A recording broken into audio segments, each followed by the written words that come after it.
Brought to you by Home Genius Exteriors, the genius choice in roofing, siding, and exterior solutions you can trust.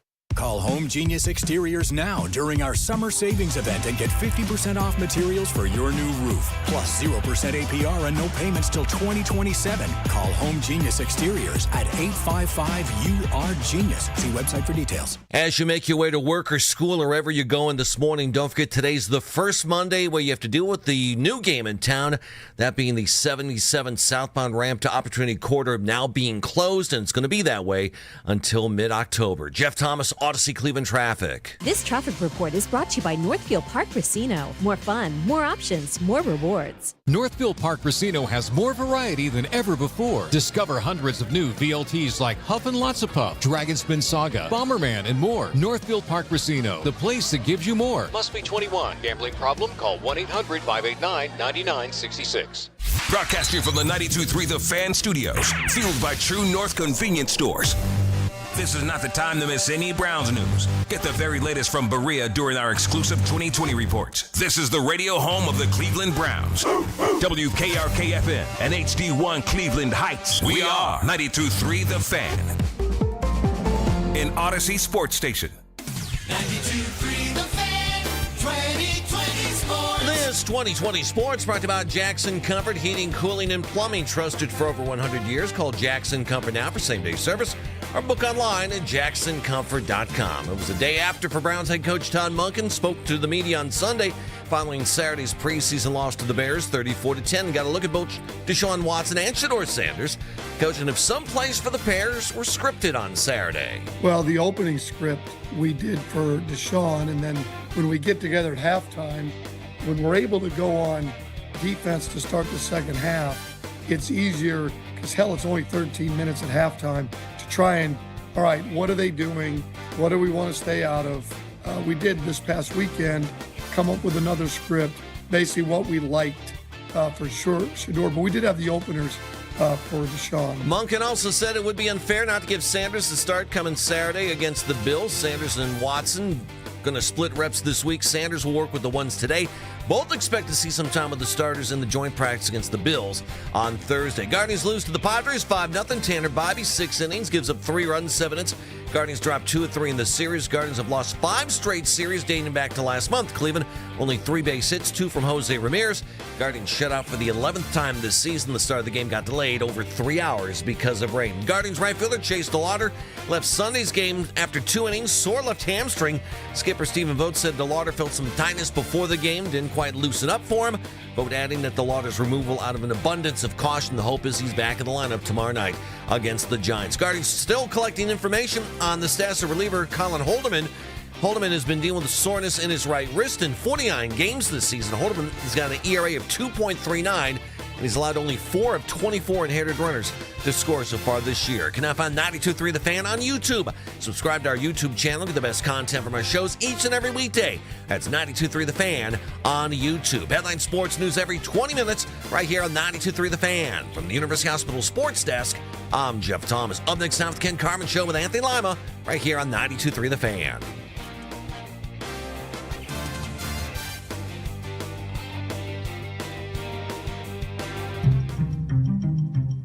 The Ken Carman Show with Anthony Lima. Deshaun back to throw, looking left, firing left. It's caught by Denzel Boston. First catch for the rookie, and he cuts it inside, and he gets a first down. Concepcion, the end around. He breaks the tackle. He dives for the pylon, and he's in. Touchdown.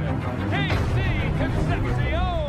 4th and 2. They got to throw. Deshaun hit as he throws. Ball is out. Chicago's on top of it. It's Bears football. Here comes the pressure. Hit as he throws. Lofting over the middle. Floria's got it at the Bears 22. Luke Floria to the sideline and down at the 13. Shedeur faced the pressure, took a hit, and found Floria for a gain of 36, and the Browns are in the red zone. Gabriel fires, and he is picked off as well. Picked off at the 48-yard line and running it back. Again, it's Beanie Bishop. The Browns lose to the Bears, and they are 0-1 to the preseason. Up 10-0. They fall 34-10. This is Cleveland Sports Radio, 92.3 The Fan. Morning. Morning, Kenny. Audio courtesy of the University Hospital's Cleveland Browns Radio Network. Well, you ready to call it? Should we call it? Have we seen enough? I don't know. There's a few precincts that are still out, but I think I might be just ready to call it. And what's another week? I mean, what's another week? What's the hurry? Still time to stuff the ballot box?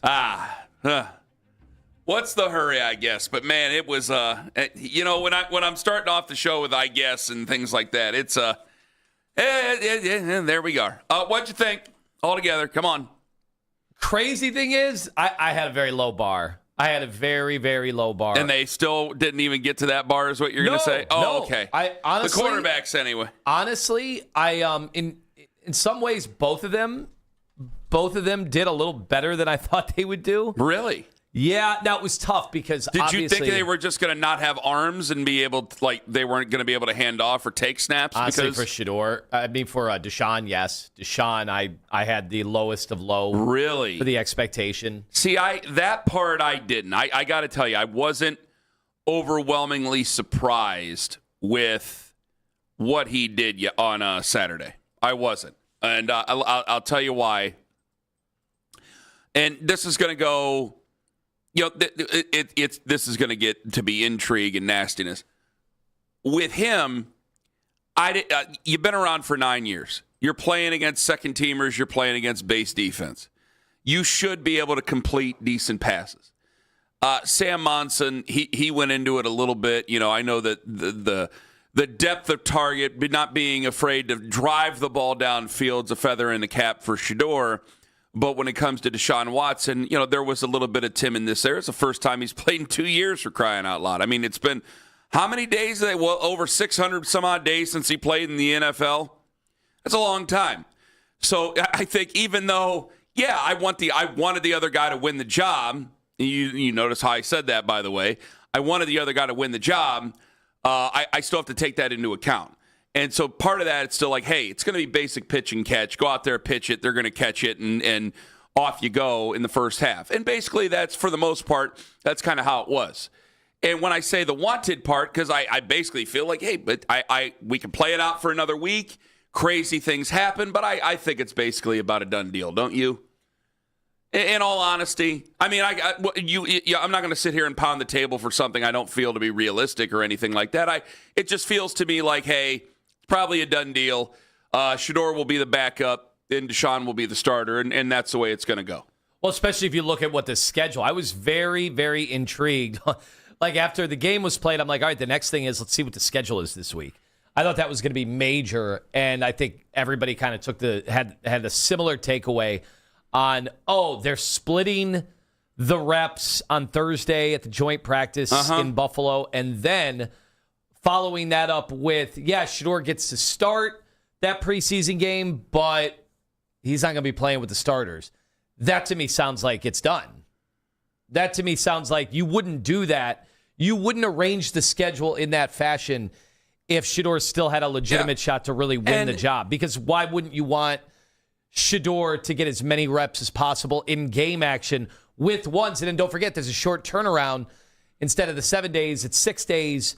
Because it's a Thursday. That's exactly. So it's the Thursday after. It's the tight schedule, exactly how you said it was divvied up. I'm going, I'm sure there's going to be people who fight it, and I'm sure there's going to be a lot of reactions on the internet and things like that. But I'm just trying to be honest with everybody. I'm not happy that it's going to be Deshaun Watson, but at the same time, I can sit here and I can accept that it's going to be Deshaun Watson because that's the realistic thing.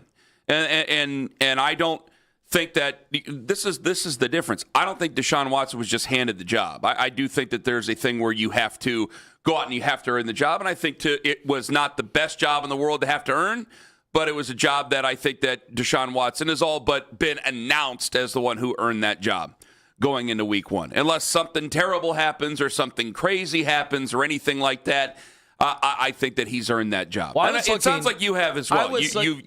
You've taken to that too. Earned, I don't know. Well, you think it was gifted? That's it now. Here we go. That's an interesting thought. What's between earned and gifted? I mean, clearly Todd Monken, I think now knowing everything we know, it kind of does seem like Todd Monken had set this up for Shedeur, Deshaun to kind of have an edge. And then he took it and he didn't exactly run with it. He was horrific for the first, how many practices. Now, to be fair also, which no one really wants to be all that fair, to Deshaun, it would seem, if you just looked at the social media reaction after the Browns put him for the first time in a long time on some of their social media. I can't remember the last time the Browns really went out of their way to do that. Zach Jackson called that the soft launch. Like they were almost putting that out there I have to agree. to gauge the reaction. And it wasn't pretty, obviously. It was you Kenny, you always talk about how you mute conversations sometimes and then so you could go about your day. I think the Browns probably did that. They probably muted the conversation. At one point. Went about their day? Yeah. Well, so there's several reasons where I think that it makes sense to start Deshaun Watson. And one of them is, at one point, Nathan had done a count, and I got to go back. At one juncture, the Browns had, before Devon Booth went out there and had that great big long run, they had 21 carries for 21 or 31 yards. It was rough. And why do I bring that up? Your offensive line is going to struggle to start this year. They will start out the year and probably be one of the, unless Monken really is a magic worker. George Warhop, I understand, is well regarded, but there's only you got a number 1 overall pick there, or excuse me, a first round pick, your first overall pick in a long time. You got your first rounder there, but you still have 4 guys who are either free agents or young. And I understand what the Bears did, and I keep telling everybody, you got a hell of an athlete behind him, and some of the reasons why he's so popular is because he was making throws when? On the run, under duress. Why is he? I'm sure Ben Johnson would love to just keep him protected and everything just be fine. It was out of necessity last year. So the Bears were used as this example, and I go, yeah, that's where it can go really, really, really right. If you have a number 1 overall quarterback that can play very well. When you don't have that, then you have to try to find the very best you can. And when you don't have a lot of rushing against a 2 defense, when you're struggling to do that, then a lot of things are going to go veteran, Deshaun's a veteran. Mobility, Deshaun's more mobile. Those things are going to play into it. And that's why I think that, I don't think Deshaun's going to have the job for all 17 games. But I do think that he's going to start the season, and I think that the closer we are to accepting that, it's gotten to the point where I'd be shocked. And I just don't know how much sense it would make if he were to name Shedeur Sanders the starter. Does that make sense to you too? It's really apparent. I don't think Shedeur's garbage. I don't think his career's over. I don't like what I'm hearing from some of the people who are big Shedeur fans about it. We'll talk about that at 6:40. Okay, not right now. But there's just so many things that I go, I could sit here and deny it, but logically, this leads to Deshaun Watson being the starter. And if you want to carry it out another week and then announce it, go right on ahead. We got the time, but I'm just not really speculating anymore. I'm taking it as Deshaun Watson has the job, and that's where we're going to start the season at. Yeah, and I kind of get that feeling too. And I'm going to say this as someone who. Anybody that's been listening to the show, maybe not necessarily on social media, but people that have been listening to the show know we have both thought, what's really the point here in launching anything Deshaun Watson? What's the point? The fans don't really want it. Now, maybe some of the players do. I don't know. We have no idea. Players can warm up to anybody because they're forced to, so I don't always put a ton of credence into that either. But I think Todd Monken might have been the feather in his cap of trying to get this job in general, trying to say, hey, watch what I can do with Deshaun. You guys have given up on him. I can do stuff with him. And look, it was very, very, I know there was a lot of motion and stuff and some window dressing on some of the stuff they were setting up, and people were trying to look for differences between Todd Monken and Kevin Stefanski. But I think in general, was that a real game plan or anything like that? No, I don't think that. I think they were trying to ease Deshaun Watson in, and they weren't really all that worried about doing that with Shedeur. So I thought that was pretty telling. Yeah, and I agree. what that is, hey, Shedeur will get his opportunity. That's going to come. They already know, he can air it out and, deliver the beautiful strike to Floria, which was the play of the game. I thought it was interesting that Monken came back yesterday when he had the other media availability and was like, yeah, he's drifting. He's drifting. We got to work on those things. Yeah. So that's a coach. That's a coach seeing a really good thing, like a good strike from Shedeur Sanders in game action and having to worry about a blitz and not knowing if you can protect, and then being able to launch that ball. It was a successful play to Florio, who's going to be on the cut line, right? On having a chance to maybe make the team more of a special teams and, kind of end of the rotation wide receiver. And he's still a coach. He's like, no, we got to work on things. Yeah. This is not perfect. And just combine that with how he talked about Deshaun. It definitely sounded like there was some protection there. And he seemed really, really proud of the work that Deshaun Watson had put in. Protecting Deshaun, you mean? He's protecting Deshaun in a way. Can you explain that a little further? I'm not trying to be difficult. No, I'm not. Feel free. Ask as many questions as you want. Let me know what you mean by that. The way that you could see the glow in Monken's face you guys all counted this guy out. He's not oblivious to those conversations. We had him here in studio. He knows the conversations that are had about Deshaun Watson. He knows how his owner sounded like he gave up on Deshaun Watson. He knows that the team wasn't posting any Deshaun Watson social media until really that game. And then the way that Monken talked right after the game, he's like, this was really cool. This was really cool to see somebody left for dead, put all the work in, come back, and look like he may be able to play the position again, even if it's a preseason game. Do you feel he was talking tough? Not on Watson. Okay, because the way you made it sound, it sounds like he's he's showing you right now. It's like, well, it's been one preseason game. No, not talking against tough at all. twos. But in fact, that's what I'm saying. He the way that he acknowledged there was a cadence issue with both quarterbacks. He acknowledged they had to take a timeout. Like some of the stuff that we're wondering who has the edge on that. He still acknowledged Watson had issues with that too. But you could tell there was a smile on Todd's face that he feels like he has a chance to resurrect something here. I know none of us really think there is that possibility, but you know what? This is why you got hired. This is what you're here to do.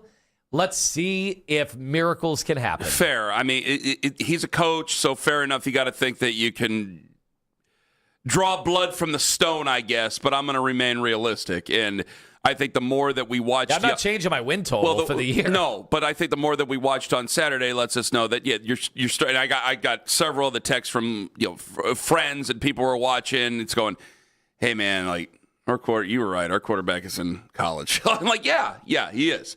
And I think that was most national takeaways as well. Kind of where we're at on this, because I didn't think that Watson lit up the sky. No, out there in Chicago. Again, I thought it was a game of pitch and catch. He did what was expected out of a veteran playing against twos, and that's fine considering he hasn't played in 2 years. So I understand that in itself is a victory for him personally. For Shedeur, I know that there's a lot being said about the interception. We'll get to that coming up later on. I get that as well. But there's a lot of things being said. It's just like, hey, you know what?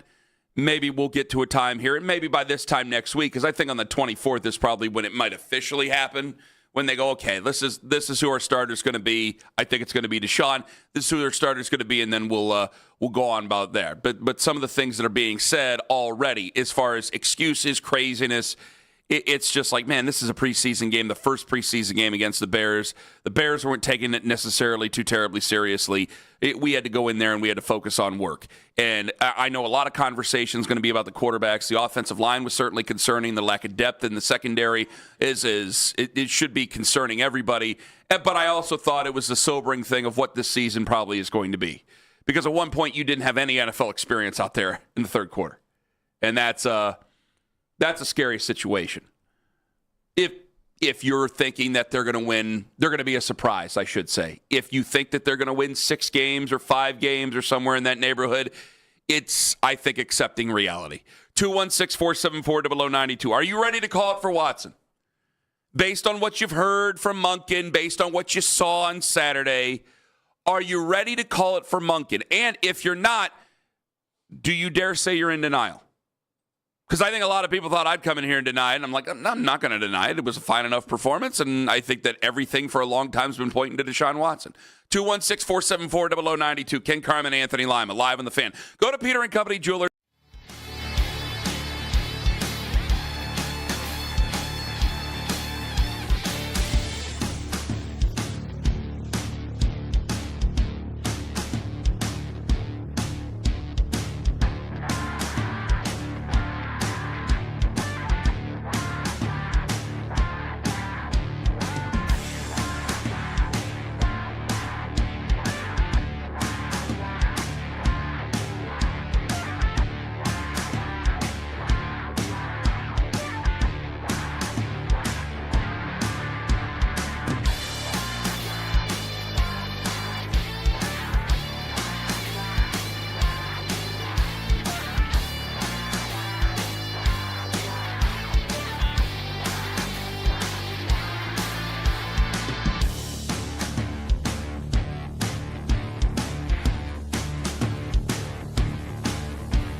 clevelandorchestra.com. We've got some early morning issues for you if you're on 71 northbound because of overnight work at Royalton Road. Traffic's starting to back up there. In fact, the backup takes you back to Grayton, and that could add, for the moment, about 25 minutes to your ride towards downtown Cleveland. Jeff Thomas, Odyssey Cleveland Traffic. Talk sports deep into the Cleveland night. Overtime with Jake Volnick. Weeknights at 7. Sports Radio 92.3 The Fan.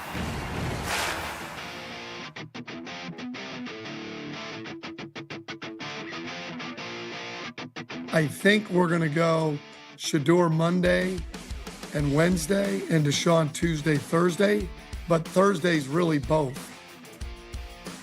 Todd Monken, as we get ready for the next week at Cleveland Browns training camp and the joint practice on Thursday against the Buffalo Bills. Preseason game number 2 next Saturday, also against the Buffalo Bills on a quick turnaround Thursday night after that, over both at the stadium over here in downtown. You'll have the New England Patriots coming to town, and then that's it. You'll get them down to 53. We'll have a nice long period of time off, and then away we go. The ship sails for 2026. And I'm not in a hurry to find the starting quarterback. I know that Todd Monken would disagree. I think a head coach is always in a hurry, but I think it's all but done. So it's not about trying to, because some people are going to hear it. And I think so many people are tired of having the discussion with non-Browns fans, and they get on the internet and they fight with people who are non-Browns fans about the Browns. And I think it's like, I think to a lot of Browns fans, it's like banging your head against the wall. Guys, there are people who are fans of Shedeur Sanders. They're not football fans. So the things that you see, they don't care about.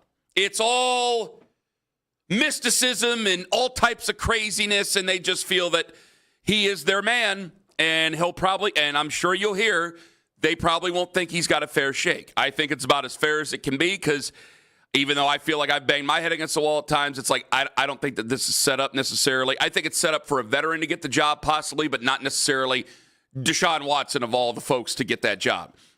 There's so many things that just would naturally say older first-year coach, veteran quarterback, young quarterbacks behind him, quarterbacks that really are day 2 and day 3 picks behind him. One of the worst QB rooms in the NFL, if not the worst QB room in the NFL. There's just that much that goes against.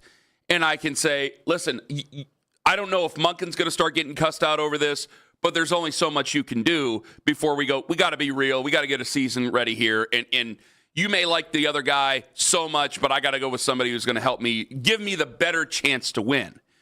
And by seeing their offensive line struggle against a team that's going to be good, but seeing their offensive line struggle, seeing the lack of depth they have in the secondary, it's like, yeah, you're gonna start with the veteran before you go somewhere else. And I'm just willing to accept that, and I'm trying to soften the blow of everybody who wants Shedeur to start, because I think he'll start the season as the backup quarterback for the Cleveland Browns. Well, I am curious to hear what you thought, because I had such a low bar, like I said, and you're like, what? You didn't think he would be able to just cock back the arm and be able to throw the ball? And not that. We were talking ducks last week in practice about the quarterbacks and whether it was going to look a little better. Mm-hmm. So I did wonder, from the conception of the drives that Todd Monken put together, they weren't necessarily asking Deshaun to be Deshaun of old. It was a lot more of, I know we'll use the term like dink and dunk. I don't even think it was dinking. 10 yards.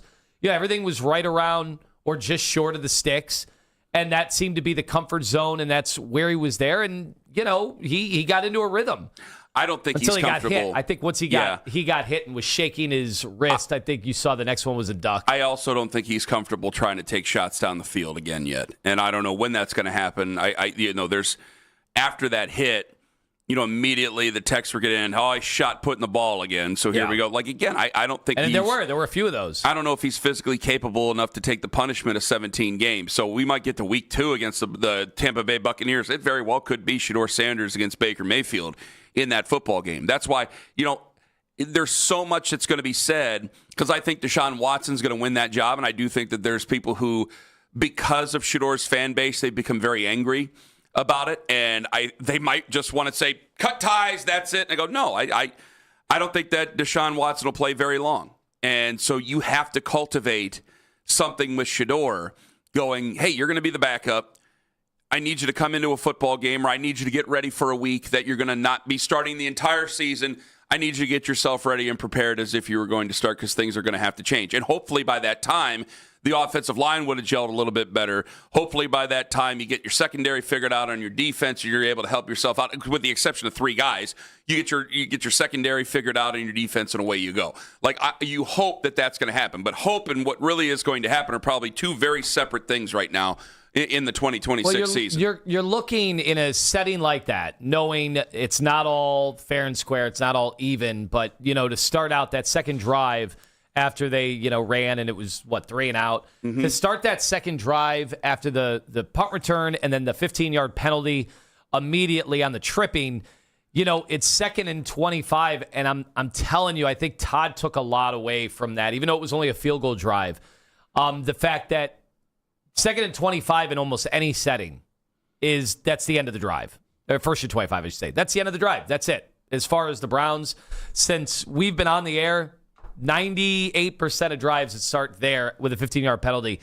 That's it. And he was able to complete some passes. The Judy throw for what was that, 14 or so yards. Yeah. Then following back up with Boston, on the sideline. That was nice. I mean, that was nice to see.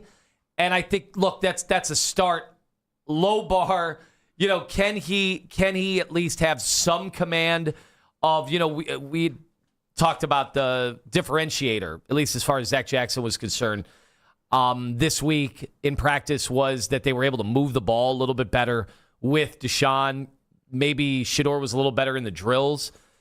That was good to see. Even though it was only a field goal, that was good to see. You were wondering if they were even capable of being able to pull off something like that. And, the pass protection on that drive looked good. They could not run the ball. And that is something we're going to get into a little bit more, I think, throughout the week.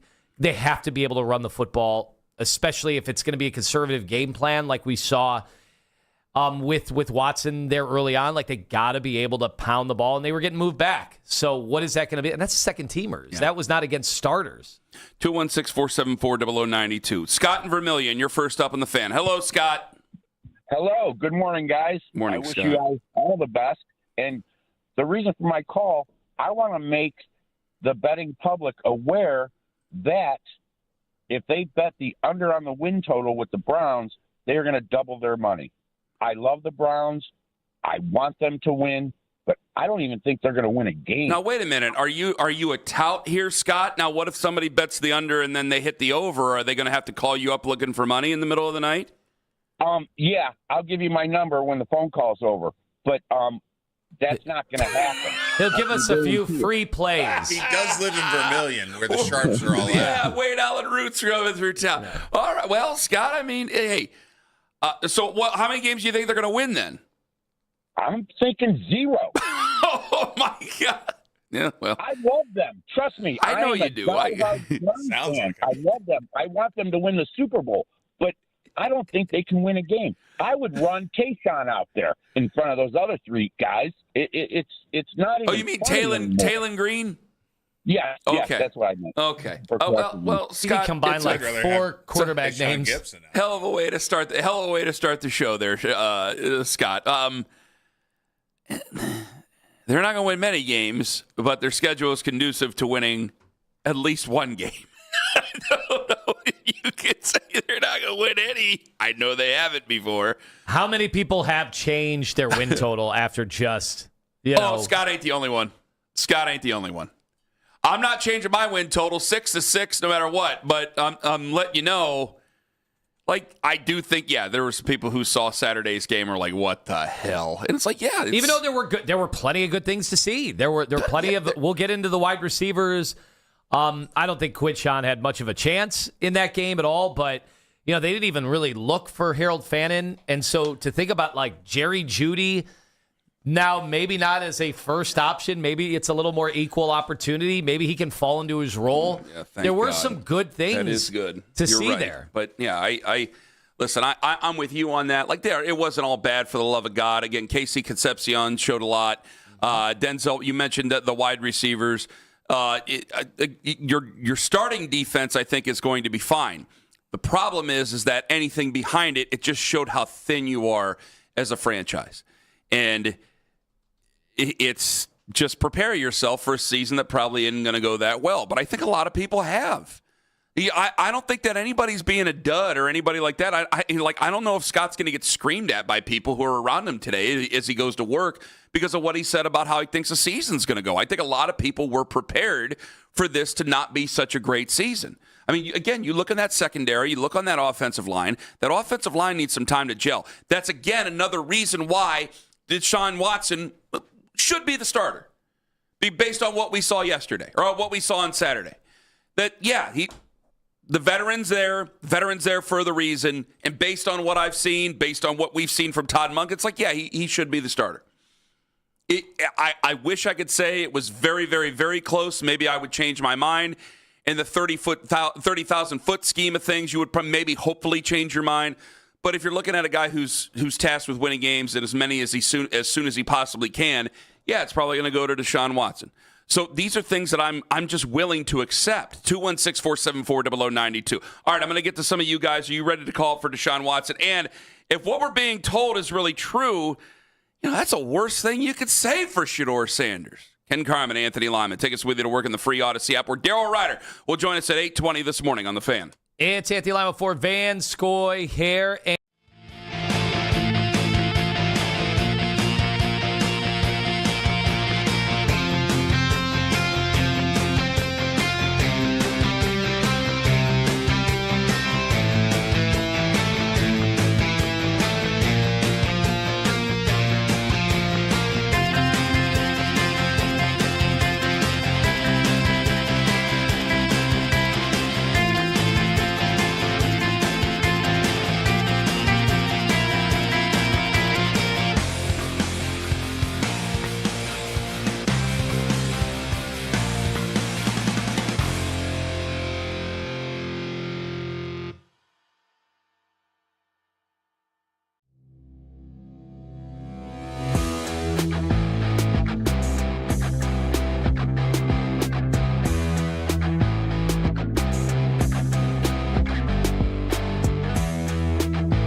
Accidents can steal life's biggest moments. At K&R, we help you move forward and hold on to what matters most. When you're hurt in a car, you call K&R. Sign up to be a part of the fan club. Download the free Odyssey app and follow 92.3 The Fan to get all of the best audio and best stories sent straight to your inbox. 92.3thefan.com.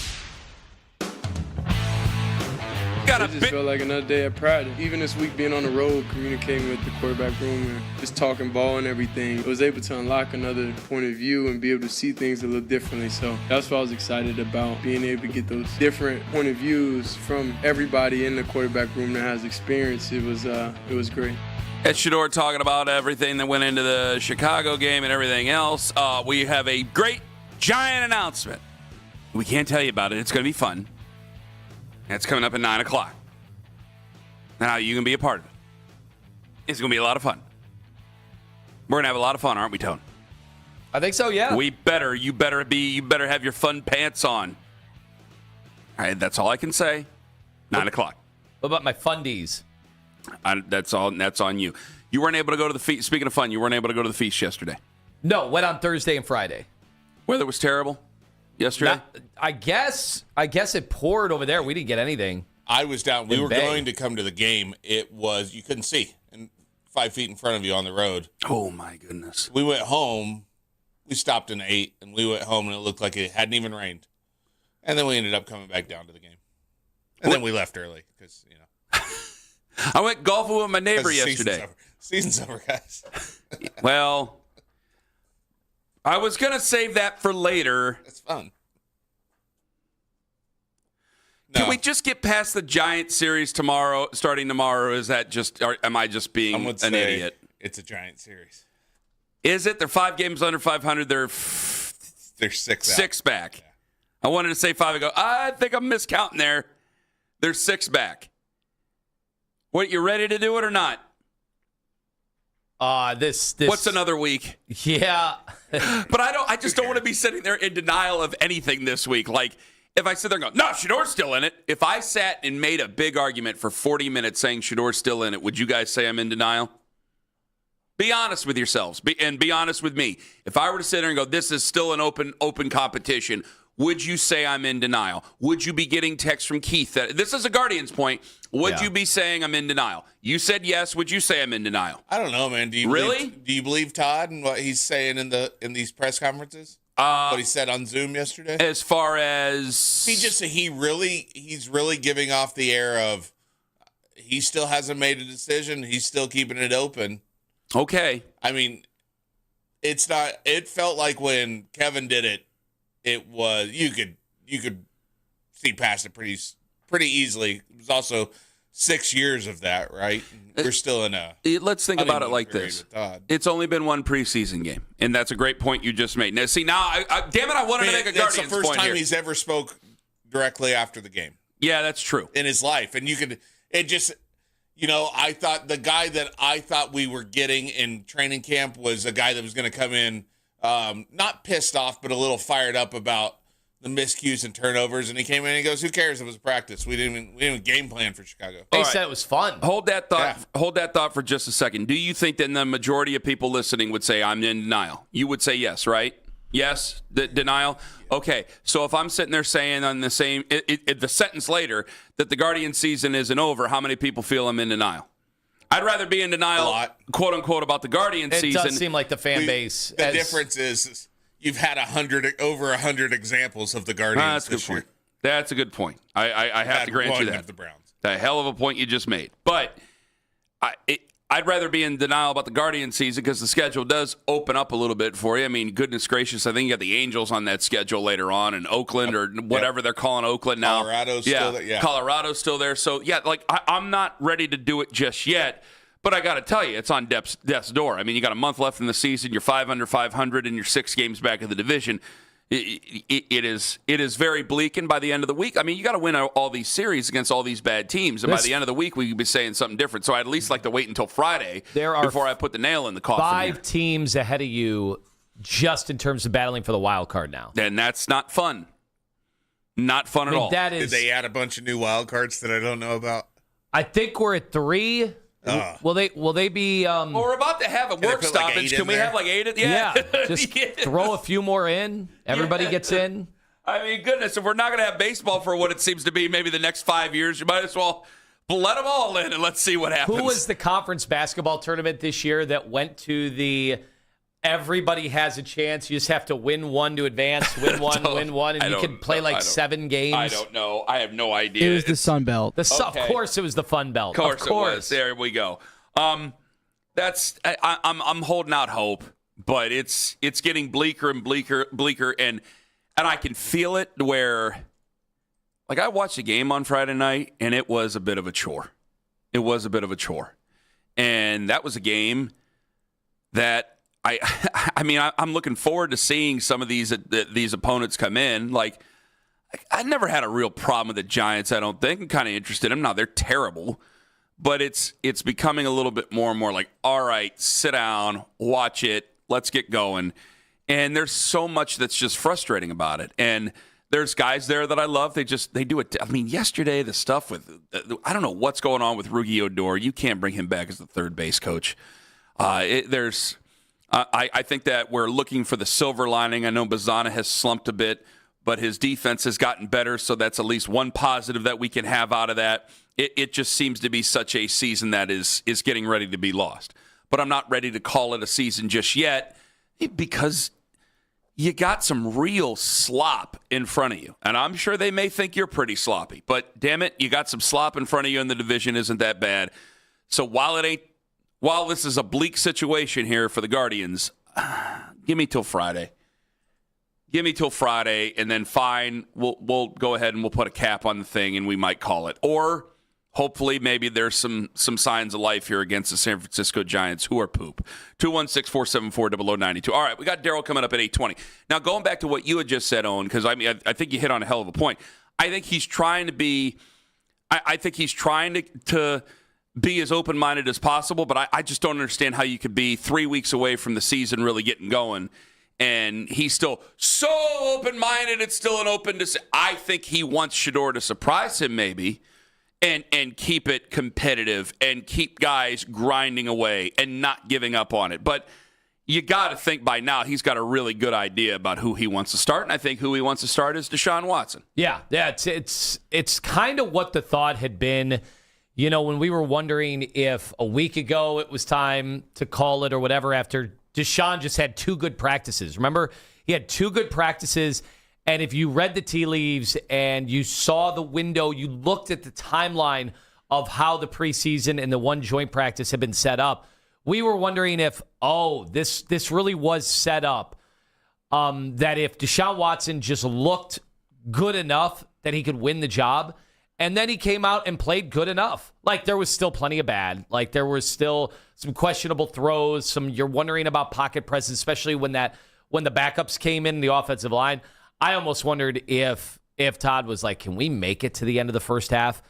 Because it looked like they were just going to have to call run plays at that point because the pass protection wasn't going to be there. The last thing you want is the guy that you in the back of your mind have it slated for him to be the starter. You don't want him getting injured and then completely derailing all your best laid plans that you had set up for the entire camp.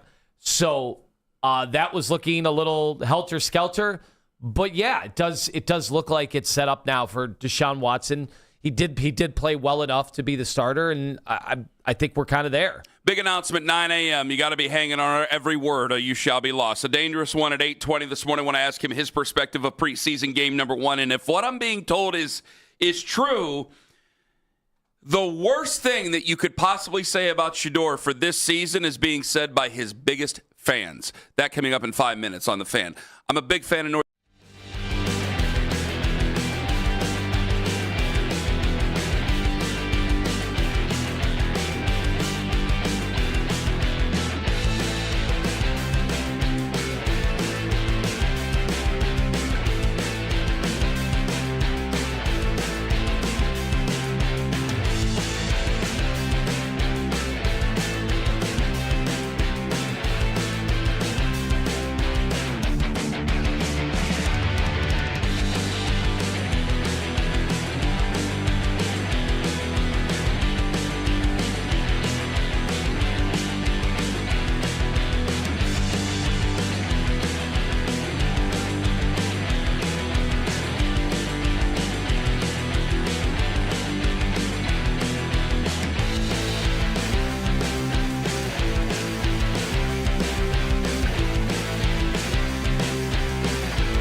citing that Lauder's remover was a abundance of caution. The hope is, after the off day today, he's back in the lineup tomorrow night against San Francisco. Get all the latest Browns content filtered right to your phone during the preseason by following the Browns playlist and 92.3 The Fan on the Odyssey app. Headline sports news every 20 minutes right here on 92.3 The Fan. From the University Hospital Sports Desk, I'm Jeff Thomas. I did feel going into last game that it was relatively close, in terms of both having an opportunity at the starting position. So it would be unfair to not go into the next game and allow Shedeur that opportunity, albeit a different team, certainly at home. There's no guarantee that, the same players will be playing this game, but it's the closest you have. And we owe it to both players who have really handled it well and have competed at a high level.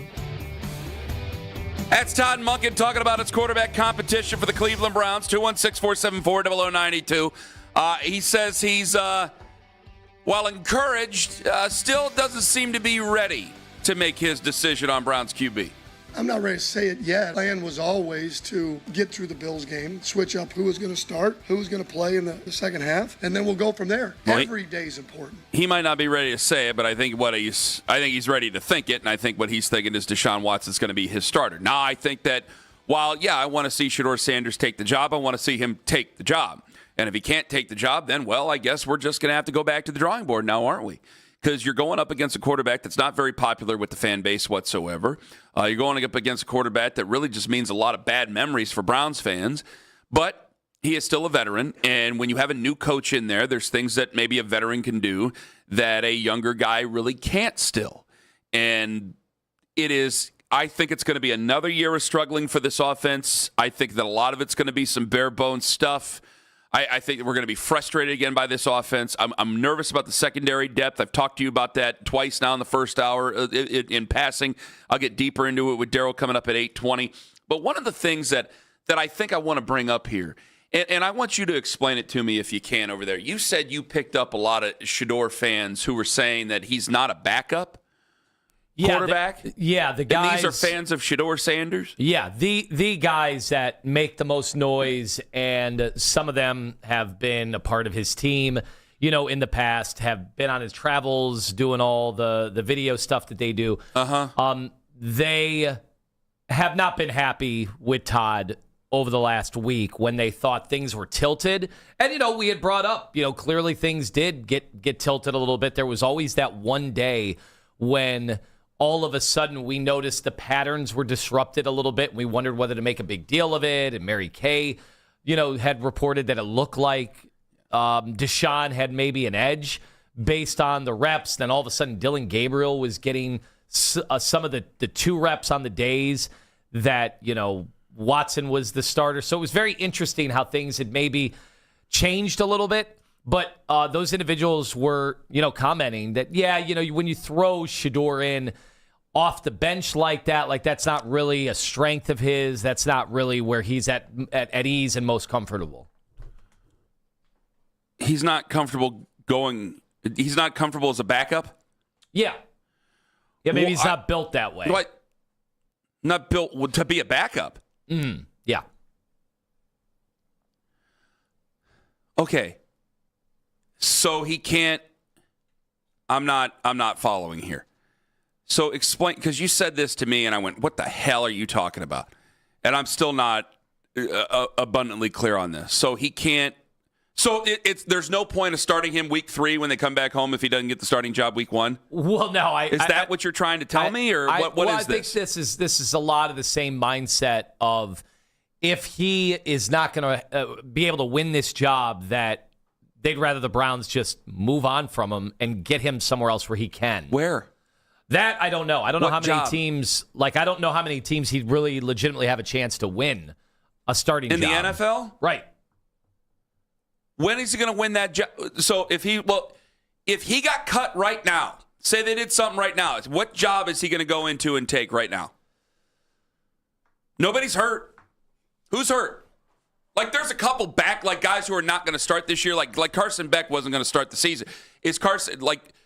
Carson Beck got banged up because Carson Beck gets banged up. That's kind of how it goes with him. Is he just going to step in there and take that job from the veteran? No. Like, that's the same thing. So what I don't understand is what? So if he's incapable of being a backup, then you're going to make me say a bunch of things. I got to get the clear context, because if what they're pointing out is one, like, there's two things about being a backup. One is that you get thrust into game situations. If they think he's not good at being thrust into game situations, like in the middle of the game, I can meet you halfway on that.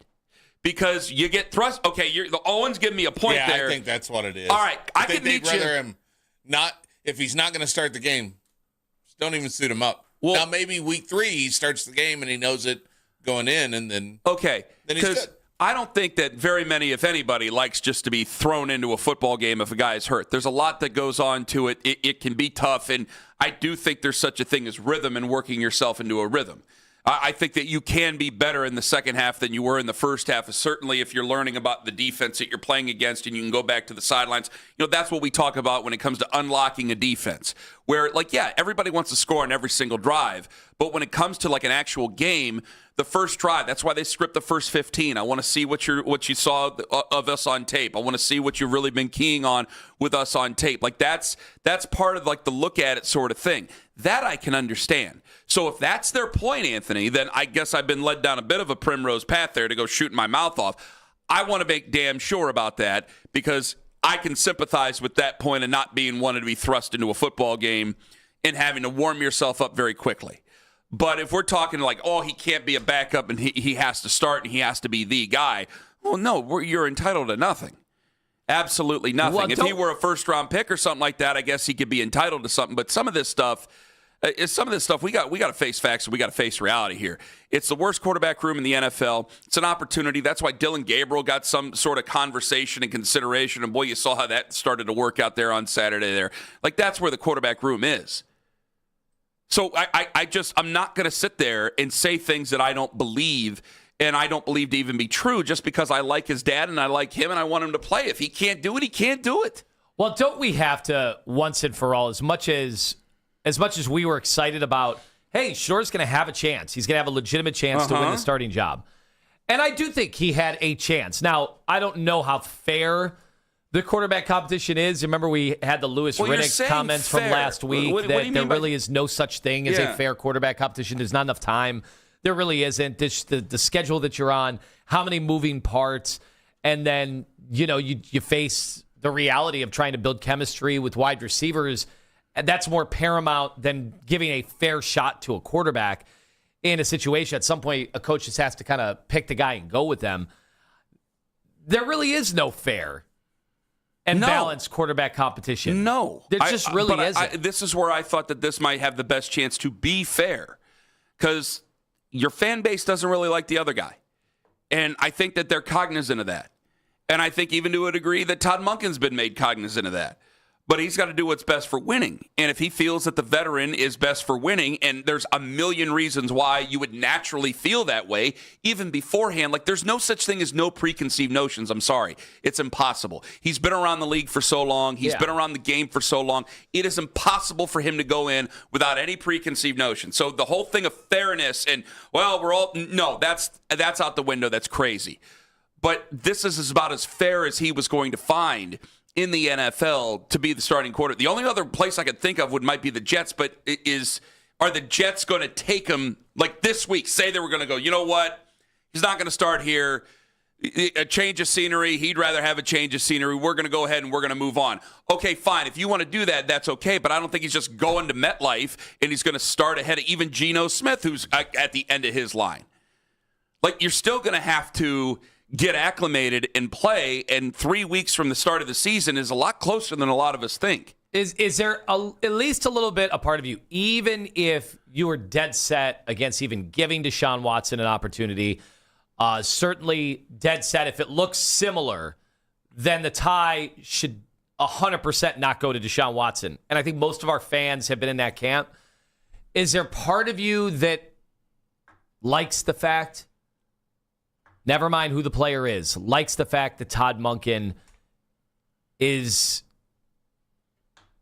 someone who comes in and doesn't pay attention to anything that's happened before? Of course. Why wouldn't I? Why well, wouldn't because I like it's Deshaun Watson. Because in this case, it's playing the guy that nobody wants. Yeah, again, I cannot want him to play all I want, but I'm willing to accept the reality of the situation over and over and over again.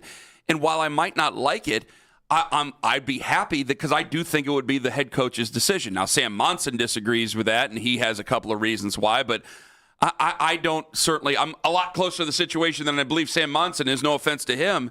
But it's like, no, I don't think that they really want to go out there and play Deshaun Watson. I don't care how much money they still owed him. The money's out after this year, so it doesn't even matter now. It's already basically spent, so that doesn't matter to me.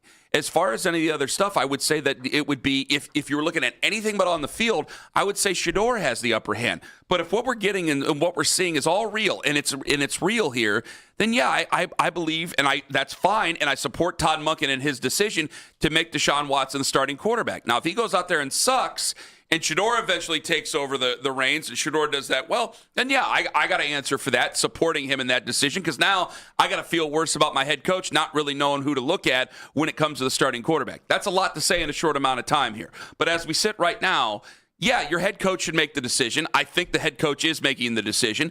I can find that. I can agree with that.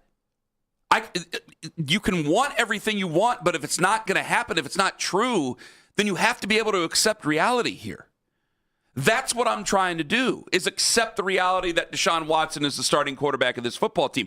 Because I think by this day next week, I think it will be the fact that, yeah, you got a game on Thursday.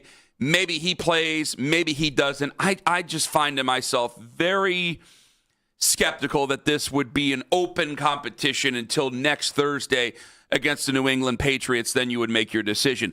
The only thing I would think of is that, yeah, you kind of tend to go away after that time, and that there's a little bit of a lull as you make out your roster and everything like that, so there's not a lot of chances to corner you and ask you why.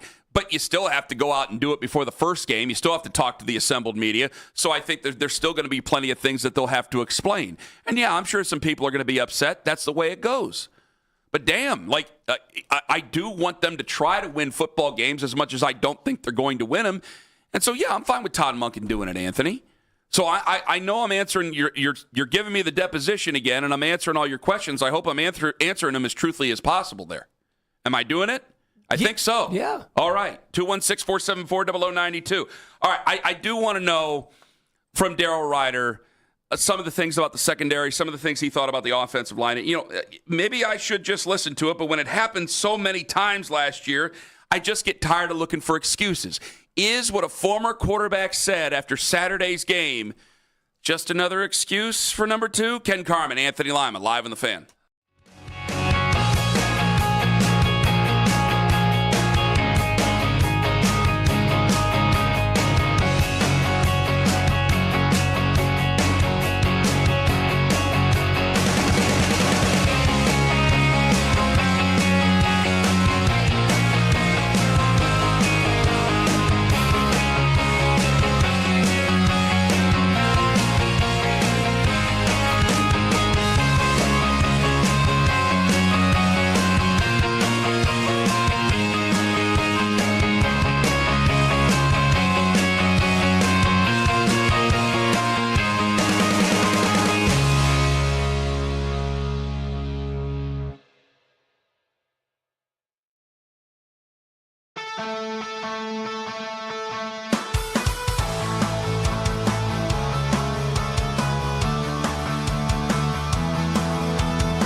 sore left hamstring.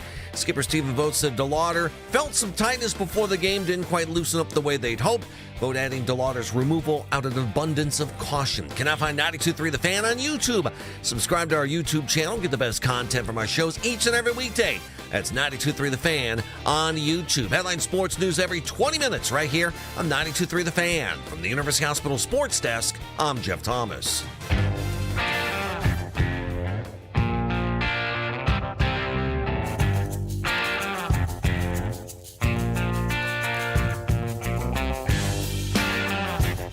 Lima Likes coming up at 7:45. What do you like? Is there anything that I can tell everybody? We got to talk about those receivers. Okay, 9 o'clock also a big announcement. Something very fun. Something I think you're going to like. It's coming up here in just a few weeks. So you got to be listening. You got to be hanging on every word or you shall be lost. And that coming up here at 9 o'clock. Your chance to win something pretty cool. Get to do something pretty cool. Can't tell you what it is right now, but you will know more coming up at 9 o'clock. So, all right. Chase, there was the pick that was thrown by Shedeur Sanders, and we have people who are a lot of Shedeur fans, a lot of people who have turned into anti-Shedeur fans, maybe because of the Shedeur fans. Who the hell knows? It's that type of year where things are going to probably get pretty petty because they're probably not going to win a lot of games. So there's going to be a lot of intrigue, a lot of ins, outs, what have you. What was your first thought when he threw that pick? I want to know your first thought before I go on to this expert who got a chance to look at it. Just thought it was a bad throw. Just happens sometimes. You hope that you don't commit the catastrophic mistakes. Now, but that unfortunately is what a lot of Browns quarterbacks since '99 have been doing, and just one that got away from him. Shedeur had said in the post game that it had slipped. The right read just slipped. The right read, it just slipped. So that's what makes me be mad a little bit because of it. Any decision I make, I know it's the right decision. I just didn't execute the decision, but the right decision was made. Now I remember there were storms in the area in Chicago on Saturday, and it was raining before the game on Saturday. And I thought maybe it was raining when he had thrown it because with HDTV you really can't see the rain unless they go ahead and they take it off and they show you, which is always kind of fun. Chase Daniel, former NFLer, the $40 million man, he has a podcast. Now, this is kind of more visual, so he'll try to describe it as best he can, but Chase Daniel had a different reasoning why Shedeur might have thrown or had a bad ball thrown there. Go ahead.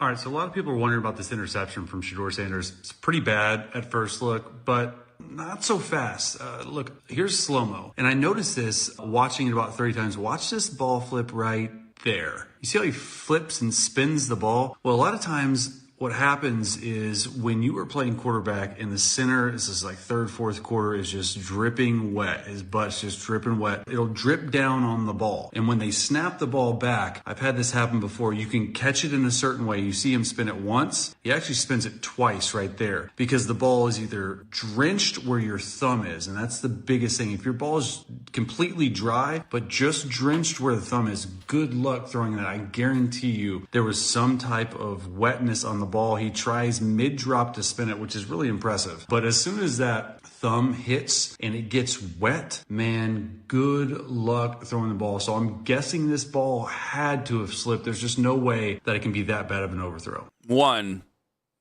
that was still pretty descriptive, even though it was for video. Gross. Very, very nasty. Two, yeah, all like Howie Mandel could not play quarterback in the NFL. Absolutely Mark Summers of Double Dare would really struggle. Howard Hughes, not a chance. Famously could not be a quarterback. The second thing is, do you buy it? That it slipped?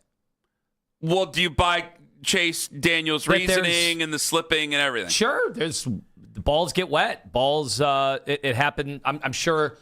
Ugh. I'm sure there is a level of adapting to that as well. Like I'm sure that, if you talk to all quarterbacks in the NFL, especially like a lot of the good ones who've had to play when the weather gets really, really iffy, towards the end of the season, you're dealing with a lot of that. I'm sure Tom Brady could write a manifesto on how to deal with a ball that has the elements on it. Sure. So so you believe it then? You buy it?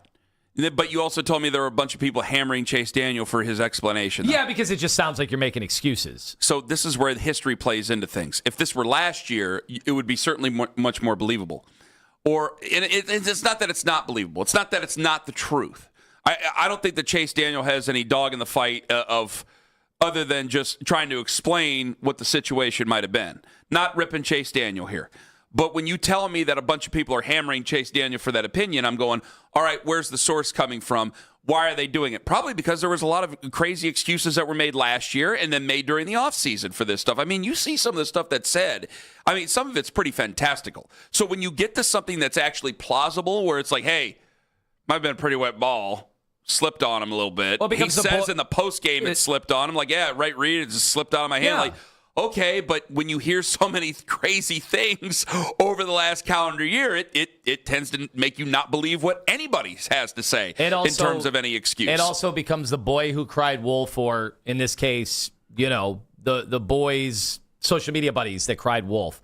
If you're always making excuses and you're always saying, no, the wide receiver did this, or, well, the coach shouldn't have picked that play, or, well, if you take a granular look at this play. That's what I'm saying. If you do it 100% of the time, then it's going to cause a whole bunch of people to just roll their eyes and go, oh, so he's not capable of ever doing something poorly. If everything was everybody else's fault before, you tend to just not believe anything that actually could not be that person's fault. And it's not even him who's really made those excuses. It's all of us, or it's been the people fighting that excuse making. No, the only people thing, have been going a little bit crazy on the other side there. Yeah, the only thing when it comes to Shedeur, I don't hear Shedeur make all those excuses. I just heard Shedeur did say in that answer, like, if I make the decision, it's the right decision. Well, that's ridiculous. There you go. And maybe he was just saying that as a figure of speech. Mm-hmm. Like, in his mind, he's got to believe it's the right decision. But the quarterbacks, especially at this time of the installs, of practice, of training camp, like, they're making a lot of mistakes. Lamar Jackson, I saw him, talk about all the mistakes and his coach that have been, man, that's Lamar Jackson. That's two-time MVP, and that's somebody who's winning like 70% of his regular season games. So there are mistakes to be made. You can't possibly think that your decisions are mistake-free. No. Especially someone in Shedeur's position who's, trying to hang on. Yeah, you're correct. Let's go to Todd Monken, who spoke about both the interception. Here's what the Monken man had to say. I'll have to see if there was a little push that got in his face. Looked like we had a, clear out with a dagger concept, and looked like he was open. Looked like the ball sailed a little bit on him, a little bit like what happened with Dylan. The positive thing is they were both in the right place. I believe that. Again, I'll have to see the film, but I believe they were in the right spot.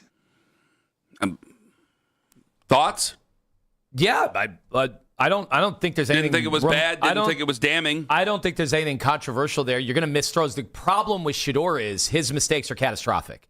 They continue to be. And by the way, Deshaun Watson too. But we're not talking about a future for Deshaun Watson No, we're not. in this league. No. Like, we're talking about whether Shedeur could hang. And his mistakes last year were some of the worst you could ever fathom. The hope was that it was just, we wanted to put it all on Stefanski. We wanted to put it all on the lack of talent. Mm-hmm. Well, if he's going to, as time progresses, and we all believe he's going to start some games this year. Yes. It's just a matter of when, not if. It's if, hey, we've shored up some things around him. Is he still making the catastrophic mistakes? Let's go to the phones. 216-474-0092. We got Lima Lex at 745, so let me get Jim in Strongsville. And Jim, you're next up on the fan.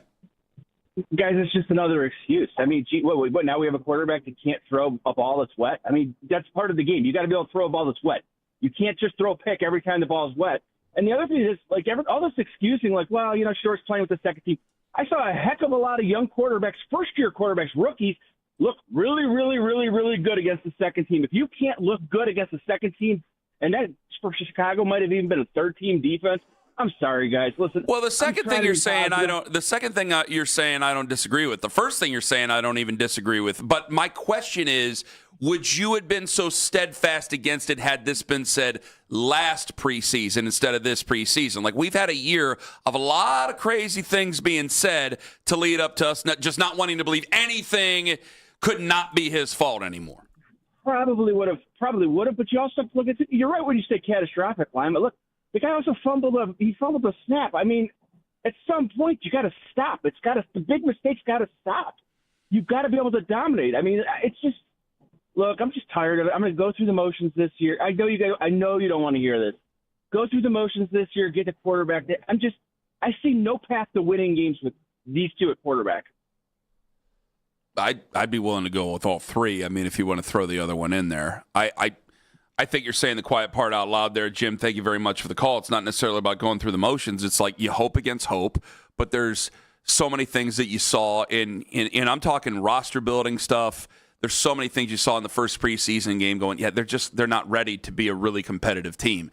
There are some really good young players there. Again, Casey Concepcion was a blast to watch back on Saturday afternoon. I think Denzel Boston's going to be a ball player for you. I hope that those guys open things up a little bit for Quinshon Judkins, because 21 carries and 31 yards for everybody at one point before you finally had a really nice run there in the fourth quarter that kind of changed the way the box score looks. I mean, that's not very good. That's the type of stuff that's going to make I guarantee George Warhop after the game's going, oh, boy, we got a lot of work we got to do here, because this is not going to – we got to be able to run the football. We have to be able to move the football forward on the ground. If that's the running game, then your only chance to be good is if you had like a top 5 quarterback. Because a good running game is going to take – when you eventually do get to Shedeur, or even Deshaun Watson for this matter. Like, you've gone 2 years without having Deshaun Watson play football.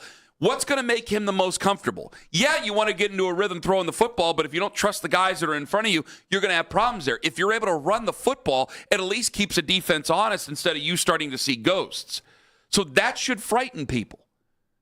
If you're hoping against hope that they do something this year, if you're a guy like Jim in Strongsville where you're accepting what reality is, we're not going to have that big of a problem with it. 216-474-0092. Adam in Olmsted Falls, you're next up on the Fan. Hello. Hey. Thank goodness Chase Daniel explained the butt sweat to us. I was hoping to get some serious analysis, maybe his elbow's in the wrong place, maybe he stepped down wrong, something. But butt sweat? Are you serious? Well, there's other things I'm sure he broke down, Adam. Yeah, he came out of that entire explanation saying the ball was wet because the center's butt was sweaty. Are you kidding me? Is that how ridiculous this has gotten with Shedeur Sanders? It's obnoxious. And I wonder, would you have said the same thing last year? I don't think so, because I've never heard somebody explain the center's butt being wet as a problem in any universe. On my kids, I have heard that before. It's disgusting. Come on. My children. Why would I make that up, Adam? Why would I make that up? I'm not saying he's going to start. By the way, I gave the job to Deshaun Watson to start off the show today. Kenny, why would I make it up? If that's the case, didn't have to reoccur? Wasn't that happening the entire time? It might have happened on Dylan Gabriel. Singular sweat. But did Deshaun Watson? Where was Dylan Gabriel's pass? It was in the right area. Right. It was just 8 feet over the guy's head. But was that? Do you think a center's butt is sweatier in practice or in a game? Where's it sweatier? It depends on the weather. It depends on the situation. Okay. If the guy's never played in the NFL before, there's going to be some flop sweat already that's in there, pretty nervous. All right. So in a dome, you're going to assume it's only 70, 72, so less butt sweat in a dome? Well, it depends. I mean, the owners... old Carrier Dome in Syracuse famously, despite the sponsorship, did not have air conditioning. It didn't. It got warm in there. HVAC issues. Yeah, for sure. So, how does that happen? Coming out of that conversation, we're good. Shedeur should be pretty good as long as if we could control for the butt sweat. If we could just make sure to remedy that. 100%. All right. Yeah, and if we keep the haters down, maybe he won't throw obnoxious picks. Maybe. I don't know. All right. I don't know. I'm not an NFL expert. Thank you for the call. Thank you for the call. Well, I imagine was the butt sweat Adam, something? Hold on, guys. We got to break this down. No, I don't. And maybe we need an investigation into this. I don't know. John, you better get that sleuthin' hat on. Yeah. Was there a difference? Who was playing center on that? Tex Greco. He played center before. What was the center difference? Like, they had gone to backups. Who was playing center? And if you are responsible for more butt sweat, does that jeopardize? Hold on. Does that jeopardize your place in this league if you can't control, your glands and the amount of moisture that is coming off? Can you imagine the difference between you and making millions of dollars as a bottle of Gold Bond for $6.99? Listen, this is something that they have a spray now. You don't even have to do the powder. They do the right spray. On. Oh, it's amazing. Is it better than the powder? Somebody spent a week in Cooperstown and needed 2 or 3. A lot of that. All right, I'm going to buy the spray because, I always got to. They even have scents. I always look like I'm about to do the uneven bars. Oh, no. After I'm done. You're not getting ready for LeBron to walk out on the court. You're just spraying it right on. The Tex Greco. You have his number. I don't need to text him for all this stuff. Was it Parker? Who was it? Who was center when he was out there? Shedeur. I'm looking. I don't think it was Brailsford. Well, where the hell did my depth chart go? Well, I want Monken to be asked about this. He needs to power rank. He needs to power rank his centers in order of who is emitting the most amount of sweat. Well, they're large men. They're destined to sweat. All right. God, you're disgusting me. All right. What do you got coming up in Lima Lakes? Can you detect it just by the smell? God. Because you know Stop it. then Stop you have concurring things going on. You have the moisture and the smell. And I bet you some quarterbacks could do that with their eyes closed. You gotta knock that off. That's just too much. Because Phil Mickelson used to be able to tell by the grains. He used to be able to just see moisture and be able to detect that and use which wedge would be perfect, and he'd be able to explain the whole thing. It's got to be the same thing for quarterbacks at this point. 216-474-0092. All right. I'm going to get this figured out here during the break. Coming up in 5 minutes. What do you want to say in Lima Lakes? Well, we've got to talk Browns quarterbacks. Also, one member of this show had a blast at the feast, and it wasn't necessarily me. It was Kingsley Akuakon. All right. I hope I'm saying that right. His name's Kingsley. It's definitely Kingsley. Yes. Let's do a tail to tape Kingsley. with the sweat. Was that in the combine? Did they measure that at the combine? Daryl at 8:20. You didn't say anything about the pass to Flourier. That was perfectly fine. Awesome. Except Monken said he drifted. Ken Carman, Anthony Lima Lakes in 5 on the Fan.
I-71 northbound by Royalton have finally been cleared up. That's the good news. The bad news is things are kind of slow now on the Interbell Bridge, and also things are getting slow on Jennings southbound as you make your way towards 480. Jeff Thomas, Odyssey Cleveland traffic.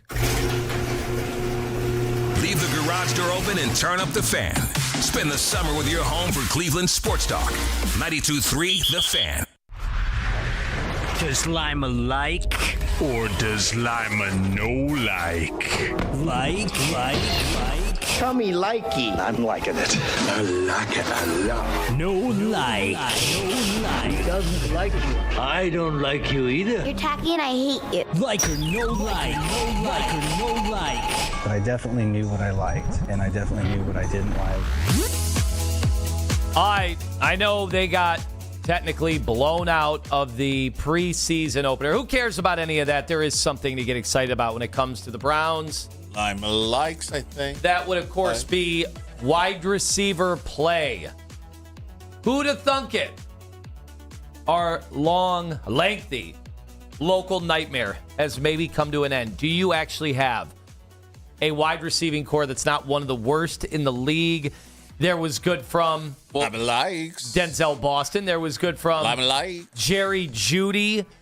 Hung on to a throw. And then, ladies and gentlemen, your introduction to KC Concepcion, 72 all-purpose yards, and made an instant impact on special teams, scored a touchdown, and you could already see that the days of needing to rely on guys like Elijah Moore in the gimmicky roles have probably come to an end. It was a thing of beauty. They're just going to need, they can both have very nice, productive years. It's just going to be a little bit of season that needs to happen because rookies can come in and they can set the world on fire. Most, though, there's a little bit of a pattern that you have to learn. And once they get that, they're going to be. But this was a great start. This was a great start, especially KC Concepcion. I can't stop saying good things. I mean, he is a fire plug. That was just so much fun to watch back on Saturday. Real speed. Yeah. And looked like he knew where he was going. He got that kick return. I'm like, it's like, boy, I knew he was fast. I didn't know he's this fast. Lord Almighty, and he can fly. Found the hole, hit the hole. Went yeah, man. Like amazing. You knew he was fast, but going, this is. And he didn't muff it. Some blinding didn't stuff. Didn't need to reverse field, go backwards. So any much of that unnecessary spin moves because you're not getting to where you want to get to. I got more about these guys coming up at 8 o'clock because there was a couple other guys that stood out as well. Go ahead. Yeah, Todd Monken absolutely loving what he saw out of the rookie. First and foremost, we were trying to get some of our skill guys touches. And you could see the explosiveness, whether it was the punt return or the fly sweep that we got it to. I'm happy for him. He's worked awfully hard, and he got a few opportunities and made the most of it. And what was the rap on him in college that his hands weren't necessarily great? He was going to be susceptible to the drops. There was a couple of, people were, and it sounds like excuse making at the time, but you watch him, you see, boy, this guy's got real big playability here. Some of it was maybe where he was trying to do too much, according to some folks. That he was trying to make too many things happen because there was a lot of things where they would just like to try to get the ball to him in space and then see if he could do some things. And there was a couple of times maybe where he was running before he actually had caught the ball that was said by some people down there. But this is fabulous. This is absolutely fabulous by this young man. What a great start. I know it has not been a great stretch for our Cleveland Guardian baseball team. They struggled again yesterday. They get shut out, having trouble mounting any kind of hits, coming through with runners in scoring position. However, there was some good from the weekend. Ladies and gentlemen, it seems like not a day goes by that we do compare the Guardians with the Red Sox and the Yankees just every day. Red Sox, Yankees, Guardians. What we're always saying. We have joined those two storied franchises in the 10,000 win club, the third team in the American League, to reach that plateau.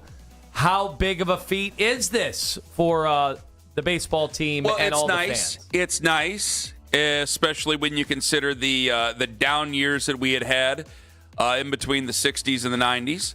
But also, did you notice somebody told me that we are only 7 games over 500 as the Browns sit right now all time? Yes, this so season, by the end of the year, Yeah, you could be a losing franchise. And the proud Browns could be considered a losing franchise. We've never been under 500. Andy Fishman told me this. Do you know who the other team is that's never been under 500? No. Would it surprise me? I think it might. A little bit. It was the Chicago Bears. What a meeting, huh? Yeah. What a meeting on Saturday. Who you knew didn't so even much know. was on the line? So much was at stake with these two teams, yes. Folks, your Cavaliers are getting busy. Rolling up the sleeves. Oh, really? Here we go. Hard-working Your town, offseason hard-working team. is right here. People had questioned them. People were lobbing cheap shots across the board. But their offseason has begun in earnest as they did a deal. It's still not official because there could be other players lumped into something like this. But say goodbye to Dennis Schroeder. He's on to his 45th team. And cash considerations, we hardly knew you. Trey Mann is coming to the Cavs. Now, here's the real situation with this move. It offers them, once the James Harden thing gets taken care of, which Mark Stein reported late last night, we are on James Harden watch. Could happen any minute now during this offseason. But it allows them to stay out of the second apron and to also have more flexibility to start to provide the framework for a larger deal. And we are talking about a starting caliber player, maybe even a wing. In that starting caliber player conversation brought to you by the fine folks at Surfside Hard Iced Tea, I ask you to please enjoy that Surfside Hard Iced Tea responsibly. Now, the Raptors may not be getting Kawhi, maybe taking a step back. Maybe the Cavaliers taking a step forward here, Kenny. Your thoughts? Well, I mean, I don't know. We'll see what Terrence Mann's able to do. He might not. He could be rerouted. Did I say Terrence Mann? You did. Sorry. That's James Earl Jones' character from Field of Dreams. I apologize. Wrote that book. People will come, Dan. We are down to our final 10. Come in from Westlake, not even knowing why. We are down to our final 10, Kenny. Our final 10. Final 10 candidates. Of what? Final 10 candidate reveal party coming up Wednesday, August 19th. Ladies and gentlemen, the Zips. That's right. In attempting to figure out the offensive coordinator of the game, which is what they are calling that promotion, they have whittled it down to 10. Do you think there will be any famous names that are going to get to meet with Joe Moorhead and get to practice? I think there's going to be at least 3 famous names on the top 10, on the final 10. Yes. All right. We will continue to monitor. I already got a person I hope who wins. I told you this. Yes. Did you see Big Cat he's up to 15 or 16 season tickets now? They're going to have to name one wing of the stadium after him. I want John Gruden to win this because Joe Moorhead's son is at a college now that's out of state, and I'm wondering if this is the end for Joe Moorhead. He might just decide, you know what? My son's playing college football somewhere else. It's been real. Goodbye. And I want John Gruden to get a taste of action. I want him to get a taste of the Akron experience. In the words of Luis Proenza, you know what's going to happen. I want him to get a taste of it and come on in and be the head coach of the Zips after this year. Another crack at it. Another crack at it, sir. Might as well. All right, that's it for Lima Likes. Also, welcome back to school, Menor. You're on today. The fun is over. Men are on a Monday? The fun is over. And tomorrow, I think a lot more schools get in on the action. So tomorrow. Kids, welcome back. The party is over. A 5-day school week to start things off in Menor. That's hard time, Daddy. I was going to say, get those books covered. Do they even get books anymore? Is it all digital? Well, you would be the one who knows. Get them in this covered, room. folks. Get them covered. Only there was some way to sell those books. Daryl at 8:20 this morning, and folks, we have a very big announcement for a VIP experience for you coming up at 9 a.m. Coming up in 5 minutes, there were some really good things. They just might not pay off anytime soon. I want to know what you actually did like about Saturday's game. Ken Carman, Anthony Lima, take us with you to work on the free Odyssey app.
Guardians right fielder Chase DeLauder leaving Sunday's game after 2 innings. Sore left hamstring. Skipper Steve Vogt saying DeLauder felt some tightness before the game and it never quite loosened up. Listen to the Fan Rewind weeknights 11 to midnight. All the best segments from all our shows and can always listen on the Odyssey app. Headline sports news every 20 minutes right here on 92.3 The Fan. From the University Hospital Sports Desk, I'm Jeff Thomas. Training camp coverage powered by Expert Renovations and Consumer Tire. 92.3 The Fan.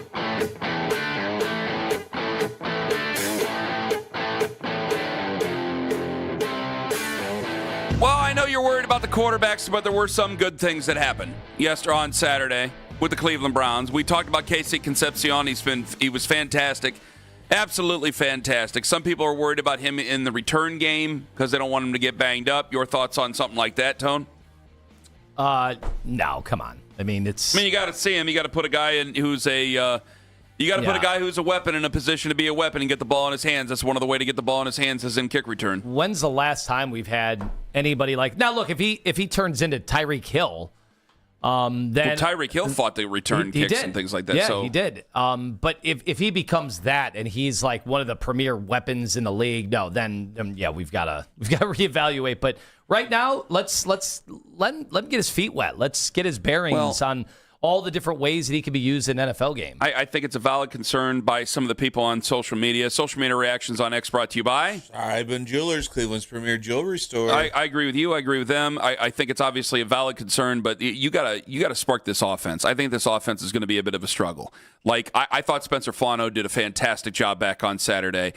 He's 1/5 of the offensive line. The rest are pickups from free agents or very, very young players as they are. I think it's going to be a struggle. I think it's going to be a struggle to run the football. I think it's going to be a struggle to protect. There was a couple times with good protection. I wonder if Deshaun Watson, because of how long it's been, his clock was already quick before. I wonder if that hurried up the process as well with some of the other stuff. But one guy playing well across the offensive line is not going to make the best offensive line. So I got to do something to spark an offense. And if that's in special teams with KC Concepcion, then I guess that's going to be the way it is, at least for this year. Because I got – and hey, you can put Gage Larvidan back there if you want to. There's a couple other guys. Malachi Corley's on this roster. You could do that. He's on this roster, right? I think – well, you want to go through it? You want to go through it right now and go one by one? I'm having a brain fart whether or not Malachi Corley is on the roster. Yeah, so you can – well, Corley, I thought, the point of Corley is that he could play some special teams. Put Isaiah Bond back there if you really wanted to. If you just could not stand to see KC Concepcion in harm's way that isn't on the offense. But I got a guy who can fly, who definitely was taken because of his playmaking ability with the ball in his hands. I got to put the ball in his hands. So him catching kickoffs, one of the finer ways to get the ball in his hands to see if he can bring it out. And the same thing even with punts. Fano was good. I think that Dylan Sampson. What did you think of Dylan Sampson? I understand that there was the screen that worked out, but it's like how much do you give it there? Because I thought he was fine. I thought he was. I mean, when I look at the three young guys that I paid closest attention to, who stuck out to me the most, it was those three. And I think that they're young. It's going to be a young team as it is. That's good. There's the backhand of it, and it's not a backhanded compliment. It's just the truth of it. Is that at one point, Nathan did highlight in the broadcast, because I was on my way home, I had to watch it again.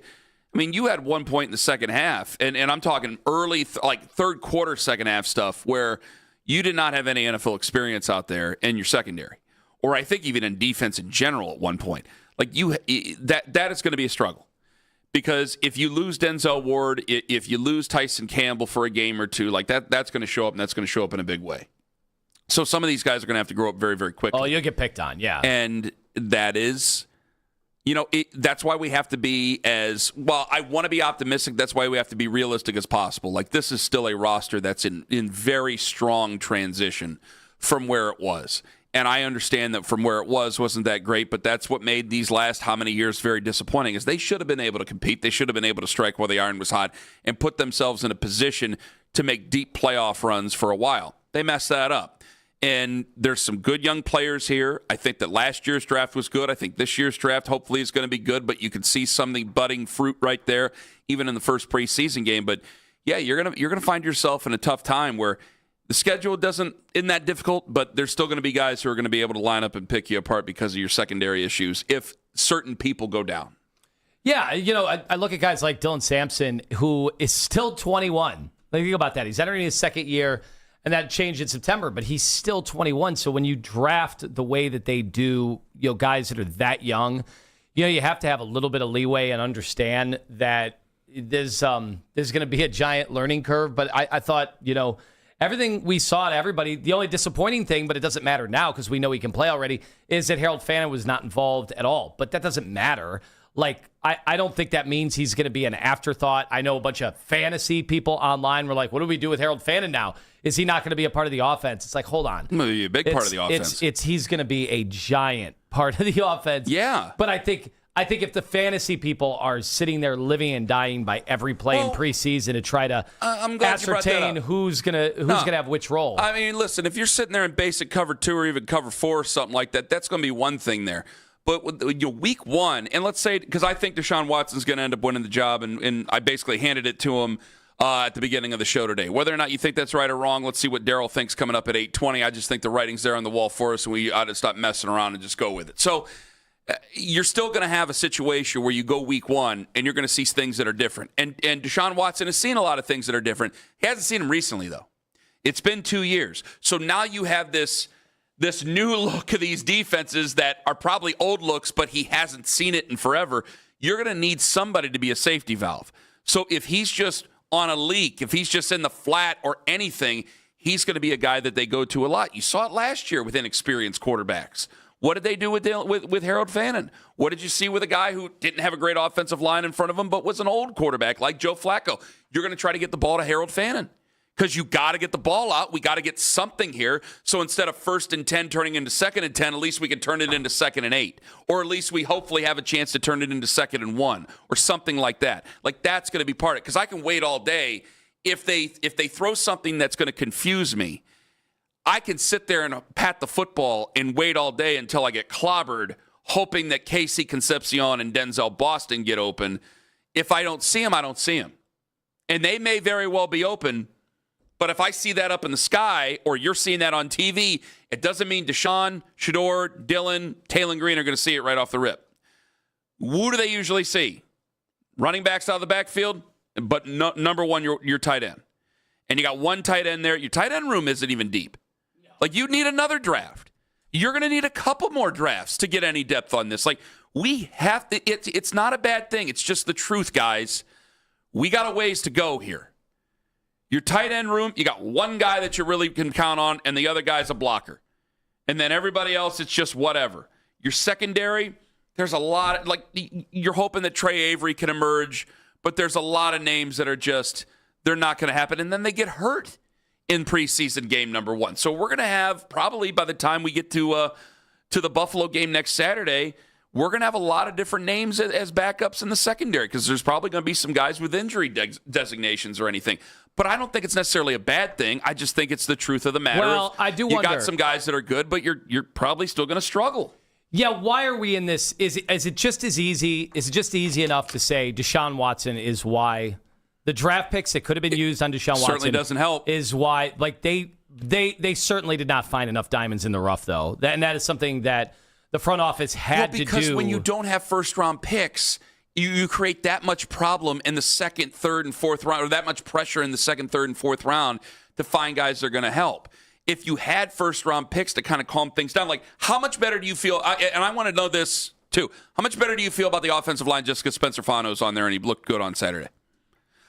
You may not, because I pound your head into it that he's only 1/5 of the starting offensive line. But immediately I start, the offensive line is going to be better going into this year. Well, why? Because they took Spencer Fano, number 9 overall. Could be a great player. You still need the 4 other guys to figure it out. So that changes how we think with certain positions. So if I had 2 other first-rounders, now we might have a weird different discussion about Baker Mayfield, but it wouldn't be as bad as it is right now. If you had 2 other first-rounders, I can't expect them all to be slam dunks in the first round. But if I had 2 out of 3 that looked really good, and then you're adding in Spencer Fano, this is a different franchise. This is a different football team with different expectations. And I think that there's guys that are good here, Anthony, but I have to temper my expectations for the year. It's not about same old sorry stuff. It's about just being honest and being forthright with people instead of trying to. I'd love to do Super Bowl, Super Browns, but I think I know what we're going to walk into here in September. I will say if these young playmakers are at another level, and you'll see that even from rookie players, you'll see it almost instantly. If Casey Concepcion is doing the stuff he did in that preseason game in the regular season, that is one way to mitigate that disadvantage that you might have when it comes to depth on a roster. Like, you can make up a lot of ground if we are talking about guys that are at another level. If they're just average, well, that's still better than what you had, but that's not enough to make up for that. They need to be at another level. And based on what I saw at KC, that is enticing. Like, what I get, there's probably few wins, but if I don't have any drama out of it, I think I'm moving forward in the right direction. And if I have those young guys that are able to contribute and look good and make big plays and excite the fan base, I still think I'm moving in the right direction. These are things that are different from the scoreboard, which is not what you want to hear for a team that's been struggling for 30 seasons. But I can't blame the 99 Browns on the 2026 Browns, and I can't make that comparison. I can only work with what I have. And what we have right now is not a complete football team. Coming up in 5 minutes, Daryl Ryder. We'll see what he agrees with and whether or not he's ready to call the QB race, because I was. Whether or not Lima is, he'll ask Daryl that coming up at 8:22 on The Fan. It's Anthony Lima for Mentality Health, and after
24 and headed runners to score. Get all the latest Browns content filtered right to your phone during the preseason by following the Browns playlist and 92.3 The Fan on the Odyssey app. Headline sports news every 20 minutes right here on 92.3 The Fan. From the University Hospital Sports Desk, I'm Jeff Thomas.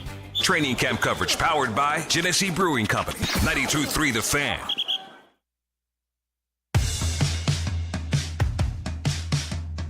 This might be the biggest week of Shedeur Sanders' life. And I know that's a tad dramatic. I recognize that me saying this might be getting a little off field here, but this is the biggest week of Shedeur Sanders' professional life because he has to absolutely kill it this week, not only in practice and the joint practice with the Bills, but then in the preseason game. He just absolutely has to light it up.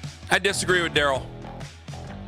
Can I tell you why before we bring Daryl on? Well, you can tell Daryl why. Fine, I'm going to tell Daryl right now. Daryl is brought to you by Owen. Carman Jewelers, Cleveland's premier jewelry store. Daryl, I respect your position. I got to disagree. Can I tell you why? Please do. I don't think that this is the biggest week of his life. We should have him just settle right on into being the number 2 and get comfortable and keep working and give yourself some time to breathe and get ready to play when called upon because you will be probably playing sooner than later. Well, my point was if it was all predicated on if he wants to win the starting quarterback. Oh, I understand. And be a starter in year 2 of his career. But I really don't think he's got a chance this week. I think it's basically sewn up. Well, I don't necessarily disagree with that, but and just listening to Todd Monken talking about how it wouldn't be fair to not let him start this week, I found those comments to be a little telling. I've said all along that I think Deshaun Watson was going to be the week 1 starter, and they would give him a bank of games, and then if it did not go well, they would turn it over to Shedeur Sanders at some point. But, again, my comments were from the viewpoint of if he's still in this competition, if he's going to win the competition, he's got to catch up. Clearly Deshaun is in the lead.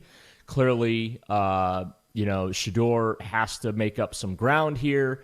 And basically he needs to give Todd Monken and the organization every reason possible why they should start him over Deshaun. Because I feel like that they are going to fall back on the comfort of the veteran over a second-year player who is still trying to learn, grow, and develop. I just don't know, especially if they're going to share reps in the joint practice. So sharing it, right, in the joint practice against Buffalo. Okay, they're sharing that, and then you go and you start game 2. I just don't know how much he can realistically do. He works, so he gets today and Wednesday. Deshaun gets Tuesday, which is going to be a longer practice, and Deshaun will start on Thursday with Shedeur getting some of the first-team reps, and then Shedeur starts the preseason game. I mean, just look at the way this week lays out and tell me whether or not that gives Shedeur any type of advantage. I don't think it does. No. Daryl, one of the themes I'm noticing here in town, and I'll ask Ken about this a little bit later on, but since we have you on the phone now, what better time, is that Todd Monken, to me, was gushing about what he saw to Deshaun Watson and not just the play on the field. He talked about the fun that Deshaun was having, the command of the huddle, even though he pointed out the mistakes. And then he also seemed to gush about the comeback story of Deshaun Watson. And it doesn't seem like the fan base is all that impressed with the comeback story. Why do you feel there is such a divide there? Between coach and the fans? Yeah, certainly. Well, because the Browns gave up 6 draft picks and $230 million for a guy who's been able to play 19 games. But is that going to matter to Todd Monken today? No. But I'm saying that's why the fans feel the way they feel. And that's why they're not on board with the big comeback story and all of those things. So, I thought Deshaun, I didn't think Deshaun was great on Saturday. I thought it was functional. It at least looked like a professional operation. He didn't really throw the ball down the field, but that's been the Deshaun Watson experience. with the Browns. I mean, his best half of football, and Nick Padone and I talked about this yesterday, his best half of football with the Browns was that second half in Baltimore, where they came back, they beat the Ravens on the road, and he played hurt in that half. That's where he hurt the shoulder or was dealing with the shoulder injury or whatever. But if you really examine that half, yes, it was a great comeback, all the credit in the world. But if you look at that second half, the ball didn't travel more than 10 yards down the field either. Okay, it's not like he lit the Ravens up with an aerial assault. And that's kind of what Saturday reminded me of. The operation for the most part was smooth. He had some throws that were off target that we have seen in training camp. That watching that preseason game on Saturday, it felt like I was watching a training camp practice, and fans came after me for being negative, and that's not where I was going with it. It was a positive because the plays that worked in training camp practice were the plays that worked on Saturday, but unfortunately also the plays that didn't work Saturday were the plays that we saw did not work in training camp practice as well. But that it really did feel like I was watching training camp practice because I saw all those plays be run. And, I mean, Casey Concepcion's touchdown, saw that happen right in front of me. So, I get why fans feel the way they feel about Deshaun. Todd Monken, I think, has to kind of be excited just from the standpoint of this is his only shot to be a head coach in the National Football League. This is the hand that he's been dealt. It's not a great hand when you talk about the quarterbacks. He's got some young skill players to work with, but this quarterback room it's embarrassingly bad. It really is. And it's not up to par. It's why I've said just about on every show, I wouldn't start any of these guys.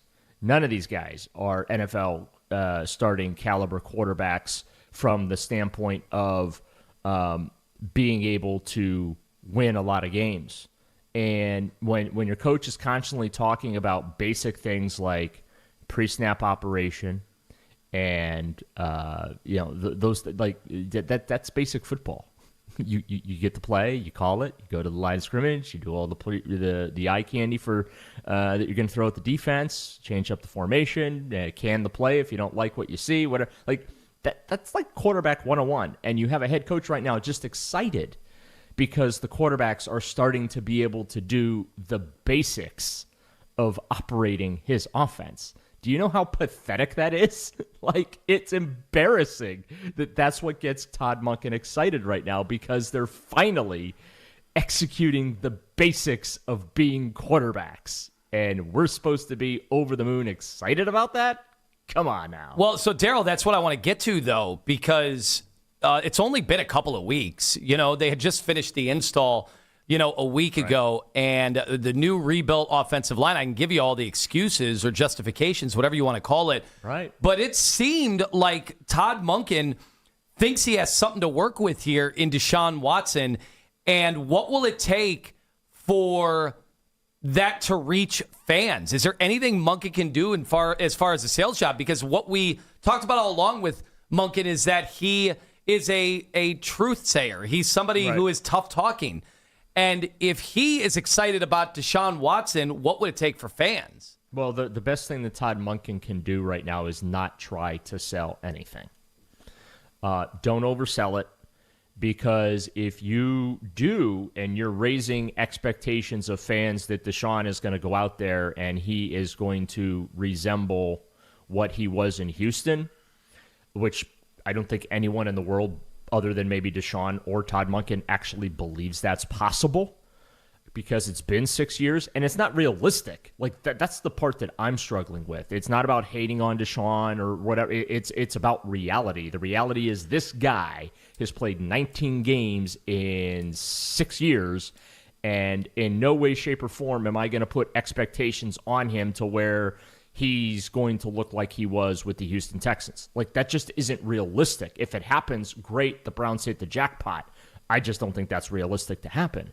And I kind of feel like that's what Todd is trying to sell, and he made a comment last week because Deshaun has even acknowledged that look, it's going to be really hard for me to be the player I used to be, and I have to, I have to play smart and whatnot. And Monken was asked about those comments, and his response was something to the effect of like, well, I don't want Deshaun putting those type of limitations on himself. And I don't look at that as a limitation. I think that's just Deshaun being open, honest, and realistic like most of the rest of us. And Todd is trying to sell us on that this guy is going to go out there and he's going to be the player that the Browns gave up 6 draft picks and $230 million fully guaranteed to. That just isn't going to happen. There isn't a universe in which I see that happening. Your best case scenario, in my view, for Deshaun Watson is, yes, you win some games with him. He takes care of the football, makes good decisions with it. The offense operates smoothly and efficiently, which we saw in stretches on Saturday. And maybe you're averaging around 20 points per game, which is a 4-point improvement from last year. That's a step forward. That, to me, is where my baseline of expectations for Deshaun Watson is. And again, that's not me hating on the guy or anything other than I'm trying to be realistic about what he's going to be able to do coming off a broken shoulder injury that required surgery and rupturing his Achilles not once but twice. And, oh, by the way, he did that within the span of 90 days. Daryl Ryder joining us here on the show. Daryl, who did you see that you liked on Saturday outside of quarterbacks? Casey Concepcion absolutely blew me away. And it basically was confirmation bias for me, Ken, because I've been really excited about both of these young receivers, Denzel Boston and Concepcion. But Casey is basically confirming everything that I saw and have been seeing from him throughout, or I should say since they drafted him and going through camp. He's been sensational, and I thought he was electric on Saturday. And, while I realize that the quarterbacks are nothing to get too excited about right now, the skill players around the quarterback, they're young, and they're very, very good. And I think that's what Browns fans can get excited about for this season, is watching these young kids grow, develop, and perform. How many guys are going to play in Saturday's preseason game against the Bills and the Browns secondary that have no idea they're going to be with the Browns right now? Can I go like all of them? I mean, a lot of guys. I mean, we didn't have much depth, and then a bunch of guys got hurt, for crying out loud here. I mean, this isn't fun at all in that secondary. No, and it's my number one concern about this team is the depth, and that's what we saw on Saturday. The depth, especially on the defensive side of the ball, I don't think it's as good as it needs to be, and you're going to basically need. You're going to need this football team to be healthy going through the season here. They're not going to be able to suffer many losses, especially on the defensive side of the ball, because there just isn't a lot of depth there. I mean, you got guys that won't be in the league that were just absolutely torching you on Saturday, and that can't happen. So feel good about the starters. I don't feel so great about the depth behind them. We were all trying to watch that offensive line as closely as possible, and then we saw how quickly things regressed the minute the starters went out. Yep. And the starters had their issues in the run game. What did you see overall? Yeah, look, I think Spencer Fano, I thought he was pretty good, and he, and Todd Monken's talked about this, needs time on task, needs the reps, needs to just kind of keep getting out there and getting those different looks that he's going to experience this coming season. Yeah, I thought the offensive line, the starters for the 2 series they were out there, I thought it was fine. You only had the 1 pre-snap penalty against Titus Howard there. That was going to happen. And compared to what we had watched in training camp as far as pre-snap operation and penalties and mistakes and things like that, for the starters, that was an improvement on Saturday. So the good sign there that the pre-snap stuff seems to be settling down. I know there were some folks that were really upset that coming right out of the gate, you had 3 straight runs to Quinshon Judkins. They obviously went 3 and out, ended up punting the ball after he got 8 yards on the first 2 carries before getting stuffed on 3rd down. Look, Todd Monken was not calling that football game on Saturday to try and win it and beat the Chicago Bears. He was calling that game from an offensive standpoint to look at things, to be able to go back in the film room and examine things. And I do think that he's going to take a look at what worked, didn't work, especially from an offensive line standpoint, Anthony, because you're right. Starters looked okay. That looked fine. It's when you got beyond the starters that the protection seemed to suffer a little bit. But also, too, I found this stat interesting. It appears that Shedeur Sanders had almost a second longer of protection than Deshaun Watson did. So I still think that with the quarterbacks, while the operation is better, while the decision-making processes have been better and faster, it's not where it needs to be yet. It still needs to be sped up even further. But again, it's a progression. We're seeing progress, especially with Shedeur Sanders in that regard, but the processes still do need to be sped up even further. Daryl, thank you for the time. We'll talk to you Friday. Look forward to it, guys. Have a great week. The Dangerous One, Daryl Ryder. He's brought to you by Scheiben Jewelers, Cleveland's premier jewelry store. Coming up in 5 minutes, there's a theme today that Lima's picked up on. And are we actually done shopping for that position? Ken Carman, Anthony Lima, live on The Fan.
Exteriors now during our summer savings event and get 50% off materials for your new roof. Plus 0% APR and no payments till 2027. Call Home Genius Exteriors at 855-UR-GENIUS. See website for details. 92.3 The Fan has the most local sports talk in town, and you can be a part of it anytime you want. Weigh in on X at 92.3 The Fan and see our hosts make your reaction a part of our shows. Powered by Scheiben Jewelers, Cleveland's premier jewelry store.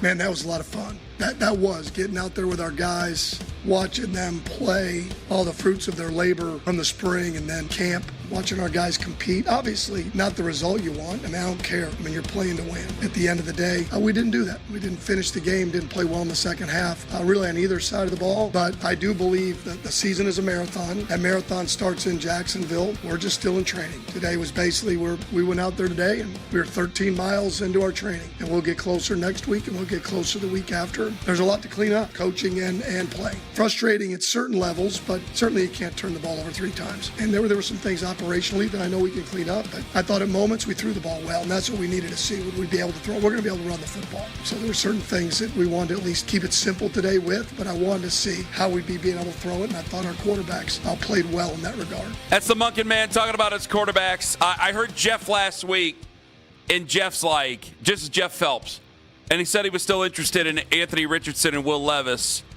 And I'm like, if they're with those offenses, they can't get those offenses down. What the hell am I supposed to expect? They're supposed to come in here and get our offense down. Like, it's kind of like this is the hand you're dealt, and I'm just ready to go until next season. And, Lima, you said you're picking up a theme today with either me or the listeners or the callers or whoever. What are you picking? Oh, with everybody. Yeah, okay, everybody. What are you picking up? That nobody seems to be matching the excitement of your new head coach. So your new head coach, the guy who was supposed to be the pinnacle of truth-telling. That was the one thing we all agreed. Well, we are going to get the truth from Todd Monken. He is going to come in here, and he is going to be able to finally, not just the same old Kevin Stefanski, well, and, before him, you got to trust me, or I got to coach it better. We got to coach it better. We all got to do it better. Finally, we had somebody who is going to be a fresh breath of air. We are going to get that from Todd Monken. And instead, nobody seems to. I mean, is that the first time we've even played that clip in the show? That's the first one. Here's another one. Yeah, we're trying to stay as simple as we can. Give the quarterbacks opportunities to play and to function. We didn't game plan for Chicago. We certainly wanted to run the things that our quarterbacks felt comfortable with and where we were at. And we're certainly going to build off that moving forward. It was fun watching him operate, give him some completions, and get his feet wet a little bit. Who's the him? That's Deshaun Watson. Here's some more on Fun Deshaun. Oh, it was awesome. I mean, it was so cool to watch him play. I get all of the frustration by fans, himself, but for him to come back and work like he did is an unbelievable credit to him. And then to go out there, he was having fun today, and that is so cool. And I thought he really functioned at a high level. Certainly, we don't want to be taking timeouts. We sure as heck can't take delay of games, but it was fun watching him play and watching us put the next step forward and see where we're at. So he's going to remain positive. Like, this is He said functions at a high level. Is that truth-telling from Todd, or do you think he's lying? What do you mean? Oh, God, such a terrible question to ask you. Go ahead. What do you mean by that, though? Do you agree with him? Was he functioning at a high level? No. Okay, so Todd is now fibbing to try to, in delusion, to live in a world of delusion, or what? That. Well, what's he expecting him to do? Is he expecting him to function at a high level compared to Lamar Jackson and Mahomes and Allen and Burrow, or is he functioning at a high level compared to the room that he's in? You're not going to paint me into calling Todd Monken a liar. I'm not calling him a liar. Well, he might have been a little exuberant and excited. Game. I don't think he thought he was going to have Lamar Jackson out there. I don't even think that Jesse Minter thinks he's really watching Lamar Jackson right now. It's the first preseason game for a guy who hadn't played in how many days? Yeah, but when you say fibbing, I don't know, 600 and change, I think was the number. I mean, there have been very few quarterbacks that have gotten that kind of a layoff, that have had that kind of experience in the operating room with the various injuries, and then have been able to come back and do anything. Michael Vick is the one guy we can point to.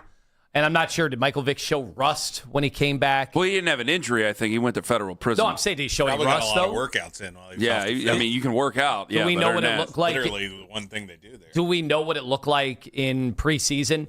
What I'm saying is, I think Todd Monken seemed genuinely, like not even I'm going to lie to the fans. I think he genuinely was taken aback at the Deshaun Watson experience. And Good, I'm glad. And I wonder if what it would take for that type of feeling to get to the public, to the fans. Oh, it can only happen in the regular season. This is all formality. For the fans, it can only happen in the regular season. If he plays well and they win games, eventually the worm will turn. They don't have any faith that he's going to play well and win games. And every time they listen to us, is there anybody on the air who thinks that Deshaun Watson's going to set the world on fire in September? No. So they're looking for somebody to tell them that. Nobody has. Nobody on this station, no podcast, nobody on TV. In fact, it's the exact opposite. Everybody's going, why are you playing this guy? Why are you not playing Shedeur Sanders? Why is this guy going? Like, that's not good. So the fans pick up on that. That's why you're getting this theme. So are people going to start out the Todd Monken experience with no faith in Todd if he's excited about the quarterback and the comeback? Well, it's not about and the fans aren't. It's not about faith in Todd. Now, eventually they will lose faith in Todd if they don't win games because people get annoyed by not winning football games. So there's going to be a lot of defending. If you like Todd that much, there's going to be a lot of defending that you have to do. If you don't like Todd, I guess you can pile on. But if he's not going to win games, then people are going to get in. But I think they're understanding to a point of it's like, hey, you don't feel any faith in these QBs. Like does any Browns fan really have a lot of faith, like a Browns fan, that anybody in the room is the future? None of them do. Or very, very, very, very, very few, and even they don't want to speak up. So if you don't have any faith in them, it's hard for a lot of fans to get that nasty, that excited either way when they don't believe that any of these guys are going to be here next year. And when they get to the regular season and you're sitting down on a Sunday, yeah, you have your expectations. It's probably going to be a long year. But in the heat of the moment, you're going to get upset. That's when you're going to get that real reaction. But this wasn't something that got a lot of people hot and bothered. 11 for 15 and 100 and change and all that. It's fine. It's a fine outing, especially after 2 years off and everything there. But it's nothing that's going to get anybody really excited again. Well, I didn't open up my phone to a bunch of here we go. Like it didn't really happen. No, I thought it was nice to see him get into a rhythm up until he got his hand or wrist or whatever it was kind of shaken up. Because then it went right back to some of the bad habits and the shot putting.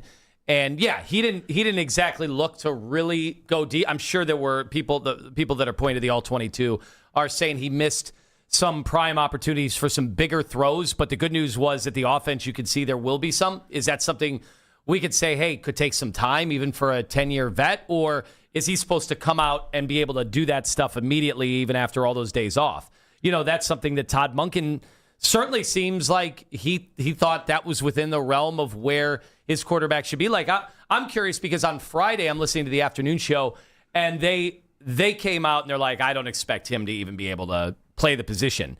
Well, compare that to what the coach said afterwards. Like, if you thought he couldn't play the position and then look like that, then you've got to be celebrating how far he's come. So I'll be curious to see what they'll do in the afternoon show. I'm trying to take it in stride. I thought it was good. It didn't get me changing my win-loss total on the year. Like, I think they look like a 4 or 5 win football team. But that's the way everybody else is. Like, there's no gas for any of these guys in realistic terms for the Browns.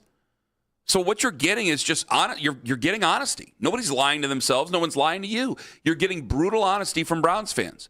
They know what this season's going to be. And, yeah, there's going to be things that they get excited about and upset about. Like Casey Concepcion looked fantastic. Spencer Fano looked fantastic. We've had wide receivers. We've had one offensive lineman in particular, and a couple over time, but one in particular, that have looked fantastic in front of terrible quarterbacks. Until you get the quarterback situation figured out, and what they did is told you that they're going to get their quarterback, or they're going to do their damnedest to get their quarterback situation figured out, and they're planning for that for the future. What's the point of anybody raising hell on the phones over the first preseason game? There is none. What you see is what you're getting. And what you're seeing, it might be functional, but it still ain't that great. 216-474-0092. And because it was functional, and because of how this week's schedule is going to be, Todd Monken can talk about fairness all he wants. I think we're just ready to hand the job over to Deshaun Watson to start this season, and maybe we'd be better off for it right now. Do you agree? Ken Carman, Anthony Lima, live on The Fan.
against San Francisco. Want to catch highlights from the Fan from earlier today? Go to 923thefan.com or favorite 923 The Fan on the Odyssey app for all today's headline segments. Headline sports news every 20 minutes right here on 923 The Fan. From the University Hospital Sports Desk, I'm Jeff Thomas.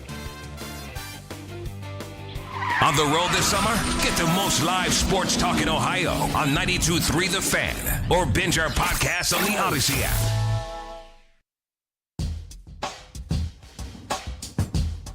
Mark your calendars, my friends. Thursday, September 3rd. Thursday, September 3rd. Celebrate the Fan 15 with us. It's our 15-year anniversary, and you can join in on the Faniversary at Dave & Buster's in Westlake. Afternoon drive, they're going to be there from 2 to 7, and then we'll be there, all of us, from 7 to 9 for a special event featuring all your favorite Fan hosts, including Tone. There will be special giveaways courtesy of Dick's House of Sport and Bomber Sports Cards. This Faniversary event, open to everyone, so make plans to join us all out there. It's a fantastic time.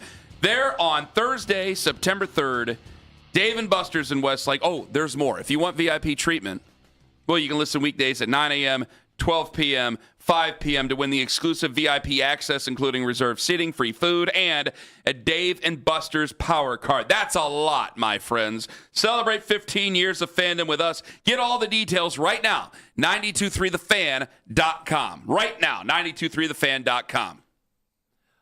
And now, Kenny, your chance for VIP access at Dave & Buster's. September 3rd, including a pair of reserved seats, a buffet dinner, and a pair of Power Cards. Enter the word Cleveland by the end of this hour at 923thefan.com to get registered to win. Some real zest right there out of you. So get on over there. 923thefan.com. Enter the code word Cleveland, right? The code word is Cleveland. All right. I'm going to write it down on my book, by the way, to make sure I'm there. Yes. Yeah. Yes. How it's not the Moses Cleveland way, right. The Cleveland way it is now. Yeah, some people could get bit by that. Faniversary, September 3rd, 15 years. That's spelt like anniversary, but yes, with an F. With an F at the beginning of it. We haven't celebrated the Faniversary in 11 years. Because you celebrate the Faniversary on the 4-year anniversary, but you did get a chance to celebrate the 5th. And after that. I've missed all of these. This will be my first. Well, no, this is our first since then, so you've only missed the first one. Okay. And the first one was a hell of a time. Maybe too hell of a time compared to it, according to some folks. folks. Was the one that got away from us. Yeah. That Faniversary, boy, that was a wild one. But either way, yes, we hope to see you at Dave & Buster's coming up September 3rd. Well, I'll be there. Tone will be there. The whole crew will be there. It's a fantastic time. Everybody involved. Come on out. Enjoy the Dave & Buster's. It's in Westlake, right off of 90. Right off of 90, right? That's the only one I know of over there. Columbia. Okay, get on over there. Oh, I can walk there. Oh, yes, you can. You can walk home. I can walk over the train tracks. You are one stone's throw away. Yeah. Isn't that the scene from Stand By Me? I am literally the closest of any staff member. Just try to get Joe Varden's right down the road. Get him involved. Get him in there. I'll get Varden involved. There's another Cavs writer that lives out there. You know what? No better time for him to bury his hatchet that he carries than Faniversary on September 3rd. And I'm also looking, right? So that's September 3rd. That night, huge slate of college football games. So we will have, obviously, the TVs on, including Bet your sweet butt cheeks we do. Deion Sanders and Colorado at Georgia Tech. We will see Coach Prime. Is that their first game? No, they play TCU in Dublin, if I'm not mistaken, don't they? So we'll see. No, this looks like it is their first game at Georgia Tech. So, oh, hell, you're right. What the hell was I seeing then? Who's TCU playing? You better learn your Buffalo's football. Yeah, I want to monitor. North Carolina. Oh, come on and raise up. They're taking on you. I was thinking of Petey Pablos. I was thinking of another embattled college football coach. I apologize very much. Thank you. There you go. Deshaun Watson's your starter. 216-474-0092. That's not official. That's just my proclamation there. Yeah, I see some brushback on that on social media. Some people, I'm sure, are not happy that we are acting like the thing is over, as if this week doesn't matter. Am I wrong or am I just early? Well, hold on. You gotta make sure you differentiate everybody. Am I wrong or am I just early? So what we had said over the last month was how big of a week this was going to be. But if we already think it's determined, then is this week with the joint practice not that big of a week? We just had Daryl on, and Daryl said it's the biggest week of Shedor's NFL career. And I said, no, it can't be, because I think that decision's made without actually saying it. And how much can he do? They're going to split, and Deshaun's going to get the majority of the ones, or he's going to start with the ones. Isn't that right, according to Daryl? On Thursday in the practice. Well, and according to Todd yesterday, Todd said Monday, Wednesday is Shedeur, Tuesday is Deshaun, and then Thursday he said he still had to talk to Joe Brady. He hadn't talked to him yet as far as when he talked. They've talked now, according to his timeline. Okay. But they would split reps against the ones, so it'd be like 5 and 5 each. But who's out there first? I think it's Deshaun. Okay. I don't know for sure. So if Deshaun's out there first, you only get so much with the first against Buffalo in the joint practice, and then you'll start on Saturday. I just don't know how much he can do. He'll play with his starting offensive line, so we can eliminate that. But, guys, I just think we need to ready ourselves for this decision. And if I'm wrong, great. I'd love for Shedeur to start the season. But also I want him to deserve to start the season. If he doesn't deserve – like if he goes out there and he's just bad on Thursday and bad on Saturday, and then they make him the starter, it's going to go, well, what are we actually watching here? So I'm just ready to accept reality of this. So, you can cuss me out all you want. That's fine. I don't think I'm wrong. I just think maybe I'm a little bit early for some people's taste. That's all. Well, and that's the hard part about this is just looking at the schedule all along.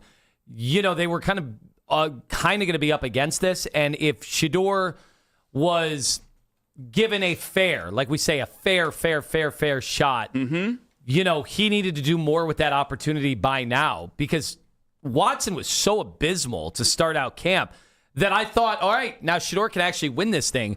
But it seemed like everything changed once Deshaun had those 2 practices back-to-back and had all those opportunities in the red zone. And I think that Todd Monken, now let me say this, I think Todd Monken has made it as fair as he possibly can. Because you saw them, they rushed to that decision up there in Minnesota, because these guys want their decision to be made. They want 52 other guys to go around the player that they want to start at quarterback and start to build a relationship, start to build their real culture, and start to head on. So this still being open, he's being as fair as he possibly can, and I think he's been that way throughout this training camp. But I just think we need to look at the writing that's on the walls here. And it's not that Shedeur's career is over. It's not that Shedeur should be jettisoned or anything. No, I don't think he should be cut. I don't think he should be traded. I don't think he will be either of those two things. I don't think his career's over if he doesn't start week 1 for the Cleveland Browns, if he can't beat up Deshaun Watson or anything like that. No, I think that there's things that are just explainable that would lead you to think, yeah, the coach wants the veteran to start off the season. Is that such a bad thing? No, it's not. It's not what I really want it to be, but it's not the end of the earth. Well, I've said all along I thought this actually could end up becoming a decent thing. If he makes it that way, it can benefit him. For Shedeur. Talking about Shedeur Sanders here. I think this could be better because we all think he's going to get the opportunity, whether it's Deshaun's not going to play well enough or Deshaun can't stay healthy. One of those two things, I think, if you are putting anything on this, if you're a wagering individual like that, that's probably a good bet. Yeah. And so then Shedeur will take over, and hopefully by then the offensive line will have stabilized a little bit. It can be really tough to know what it's going to look like those first 1 to 2 to 3 to even 4 weeks of a season. We know that in the NFL. It's brutally tough. 216-474-0092. Are you ready to call the quarterback competition for Deshaun Watson, or should we just wait for Shedeur to get his start? We can wait. I'll go through the motions for you. Terrible way to say it. I'll go through the motions for you if you want me to, but I think we all know the truth here. Let's go to the phones. Greg in Dallas, Texas on the free Odyssey app. He's next up on the Fan. Hello, Greg. What's up, Ken? Hi, Greg. Go ahead. I think it is. I'm going to say that it's time to call it, but I think it is what it is. I think it's at this point we know that it was always Deshaun Watson to lose. I think the fact that there was an actual true competition going on does speak to the fact that what the organization does feel about Shedeur, and the fact that he is worthy of being the starting quarterback. And Tom, I think it is. Well, did you not think it was a legitimate quarterback competition then? If this is how this is going? No, I do think it was a legitimate quarterback competition, but if you think about it from a business standpoint, listen, they paid Deshaun Watson $230 million fully guaranteed. They brought him in to be the starting quarterback, and if he had not been injured, he would still be the starting quarterback for the Cleveland Browns. So I would say that, yes, it's been a fair competition, but once again, that's just because of off the strength of what Shedeur did in those 7 games as a rookie with no form of a training. He did show enough to show that he can be a starting quarterback in this league. Well, I think he can be. I think there's a lot of guys. Thank you for the call, Greg. I don't think he's completely incapable of being a starting quarterback at all. And I know that some people say it, well, just because he couldn't take the Deshaun Watson's job, he couldn't be the starter over Deshaun Watson doesn't mean, or means that he's not a starter. That's not what I'm saying at all. I think you can, but I think it's absolutely, completely positive, 100% true that there is a chance that, yeah, you know what? A lot of things went after you last year. A lot of things had to change for you. It has been an off season. There's only so much time. You could put in all the workouts. You could have 4 workouts a day, like you said that they were telling you, Tone, or everything. But there's only so much that you can do in real live reps that could probably dissuade somebody from starting the veteran or starting you ahead of the veteran, considering what you've done. If it was absolutely undeniable, then fine. But if it's not undeniable, I got to get a season going here. But please, of all the things that I'm saying, it doesn't mean it's the end of Shedeur. That is not the case. He could play week 3. He could start week 3. So it's not the end. But I know that they want to get this done as soon as they can so guys can rally around people. So fine, we'll go through this for another week. But I think what we're looking at is the truth that, yeah, it's going to be Deshaun Watson to start the season. And I don't know if that means he's even going to start week 2, Anthony. But, yeah, that's where I stand on this. And I'm sure I'll get beat up by a fair amount of people, but I don't know if they're actual hardcore Browns fans. For sure. Obviously, it's the one thing we've kind of said about him, and we said it last year, and here we are a year later kind of saying the same thing, is it's going to be a really tough line for him to straddle here because – we know what's looming in 2027. We're not stupid. People are doing countdowns already into the 2027 draft. And well, I'm not there yet. There are so many QBs that are going to be talked about. So if he doesn't win the starting job, how many games is he going to get and how well does he have to play to persuade the Browns to not use a first-round pick on a quarterback? 216-474-0092. If you disagree, I'm more than open to it. I'd love to be wrong, but I have to be accepting of what seems to be the truth. And what I feel is the truth is that by this time next week, we're probably getting ready to announce Deshaun Watson as the starter. And I think everything else is kind of a formality. Ken Carman, Anthony Lima, 216-474-0092. We're live on the Fan. It's Anthony Lima for Fanatics Sportsbook. What makes Fanatics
Guardians right fielder Chase DeLauder left Sunday's game after 2 innings, sore left hamstring. Skipper Stephen Vogt saying DeLauder felt some tightness before the game, never quite loosened up. Vogt adding that DeLauder's removal out of an abundance of caution. Listen to the Fan Rewind weeknights 11 to midnight. All the best segments from all our shows, and can always listen on the Odyssey app. Headline sports news every 20 minutes right here on 92.3 The Fan. From the University Hospital Sports Desk, I'm Jeff Thomas.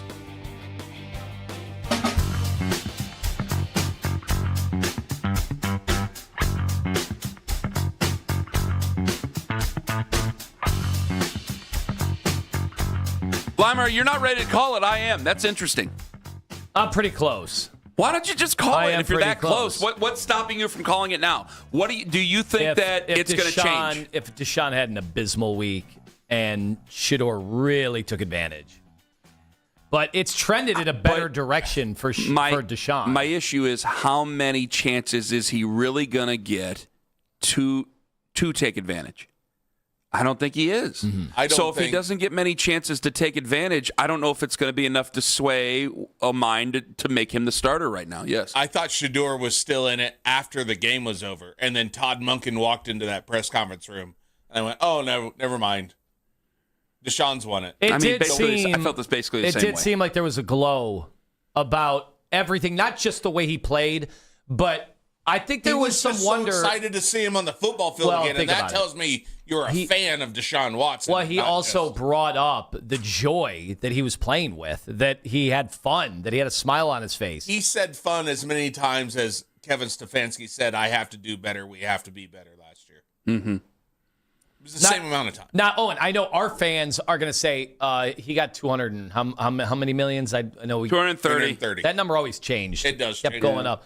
But $230 million, people don't want to hear fun. They don't want to hear that you're having fun or that you struggled with having fun. I would agree with those people. But Todd Monken, how Watson's been the last 4 years, that's irrelevant to Todd Monken right now. Maybe if he had a better quarterback in camp to press him, maybe it'd be a different story. Maybe we wouldn't worry about these things on whether Watson is smiling and whether this is a good comeback story. Maybe he would just go with somebody else. I don't know. But in this case, this is what he has to deal with. And so he has to be looking at all these other things and intangibles and whatever else. And after all that, you're still not ready to call it? I said it's pretty close. Pretty close. 216-474-0092. I'm just ready to call it Deshaun Watson's job. And hopefully nobody freaks out. And we're not talking about any of the other silly stuff that we've talked about in content creation over the last how many months, about trades and cuts and things like that. I think that's silly. Nick in Cleveland, you're first up on the Fan. Hello, Nick. Oh, gentlemen, this has been over for a month. I'm a 535 season ticket member for the last 7 years. Congratulations on all your success. Well, that's not 537, and I act like 535 doesn't even exist. Yeah, well, it doesn't anymore. Everybody's canceled their tickets. I'm one of the last remaining deacons. Yeah. Well, so you got tickets for this year? QB, all and right. you know he's going to win the job, and you know he's had the job for the last month.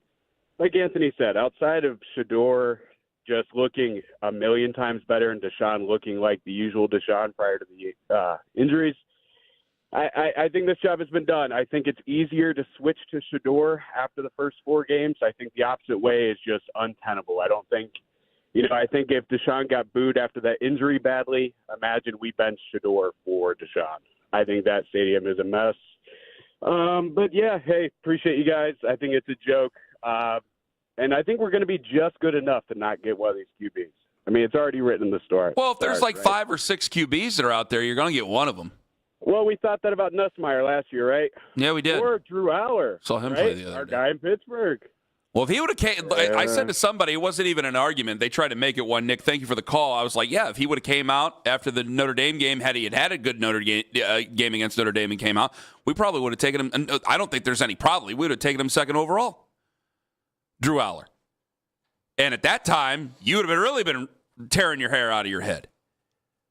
It's not even just the fan reaction. The fan reaction, I think, plays with us. The fans booing. The fans upset that they see number 4 out there. I still think from a football standpoint, it's just easier to go to Shedeur afterwards than it is to start Shedeur, and if it doesn't work out well, than to go to Deshaun Watson because it kills so many other things. And you go with a veteran. If the veteran doesn't work out, I think everybody in an NFL locker room, even the young guys, give me somebody I can trust. Who are you more likely to trust? I don't know, guys who have been around.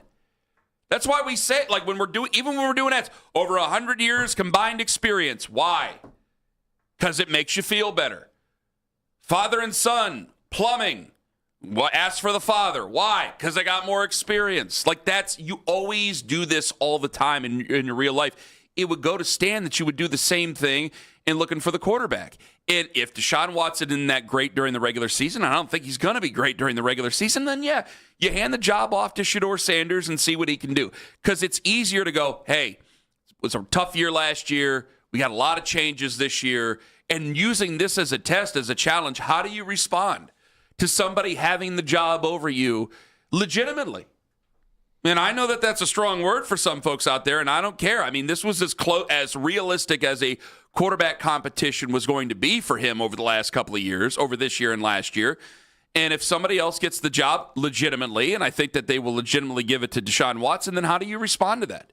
Do we pout and sulk and wait for our time to get out of here, or do we get ourselves ready for an eventual start that you and I and everybody listening knows is going to happen because Deshaun ain't that good?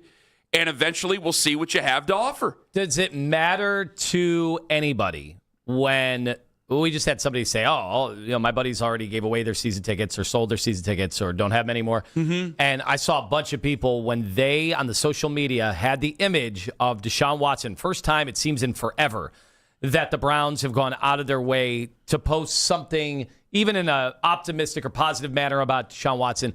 The amount of people underneath said not watching. Does that matter to the Browns this year? I don't know if it does. If they really were concerned about him, and I know there's cap implications to this, but if they were really concerned about that, then why would you even give him the chance?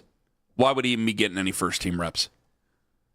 You understand what I'm saying? So it can't matter. You know, the whole, they're paying off the contract. You got to see the forest for the trees here. You know, and it's part of the reason that I fought with people. Well, Jimmy's got a plan. Jimmy's paid him the $230. The money for this year is already spent. And if we're developing things for the future, it's not about trying to squeeze anything out of this sunk cost. Man, I'm glad you taught me that term 10 years ago. It's not trying to squeeze anything out of this sunk cost that is Deshaun Watson. You wanted to enable a coach to make the decision, and I firmly believe the head coach is going to make the decision, and he's going to pick Deshaun Watson. Because are there any, but like you remember last year we had that back and forth where Shedeur plays and there's not really a lot of people in the stands. And there are a lot of people from around the country as Shedeur fans going, well, it's cold. I go, yeah, Browns fans are more than willing to show up in the cold if they think they're going to be good. You didn't have a lot of fans that were there, but they still want to see him. They still, if they're going to go, they're still going to see him. You have fans that you want to get into the stadium and have a good relationship with because they're your customer base. They're not going out of their way to start some guy that's a pariah to the fan base. I mean, of actual real fans. That's why I think actual real fans who were here before and will be here after the Watson-Shedeur argument, I don't think they think very highly of either of them in terms of how they can play. Shedeur is certainly more likable, but I don't think they think very highly of either of them. So it is what it is. But if to get him in the stadium, you would want to start Shedeur because you don't want to risk them booing him. If that's my argument for Shedeur Sanders starting, that's not an argument. I still have to be responsible to the other guys in the locker room, Anthony.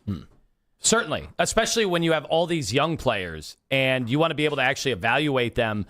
You know, you're going to want at least, even if the guy is unpopular, if you thought that helps in the evaluation process and at least getting people lined up for the most part, even though there were mistakes there too, then I think you're going to do that. You're going to take that opportunity. 216-474-0092. Tony in Columbia Station, you're next up on the Fan. Gentlemen, good morning. Good morning. Good to talk to you again. Glad to have you. Go right on ahead.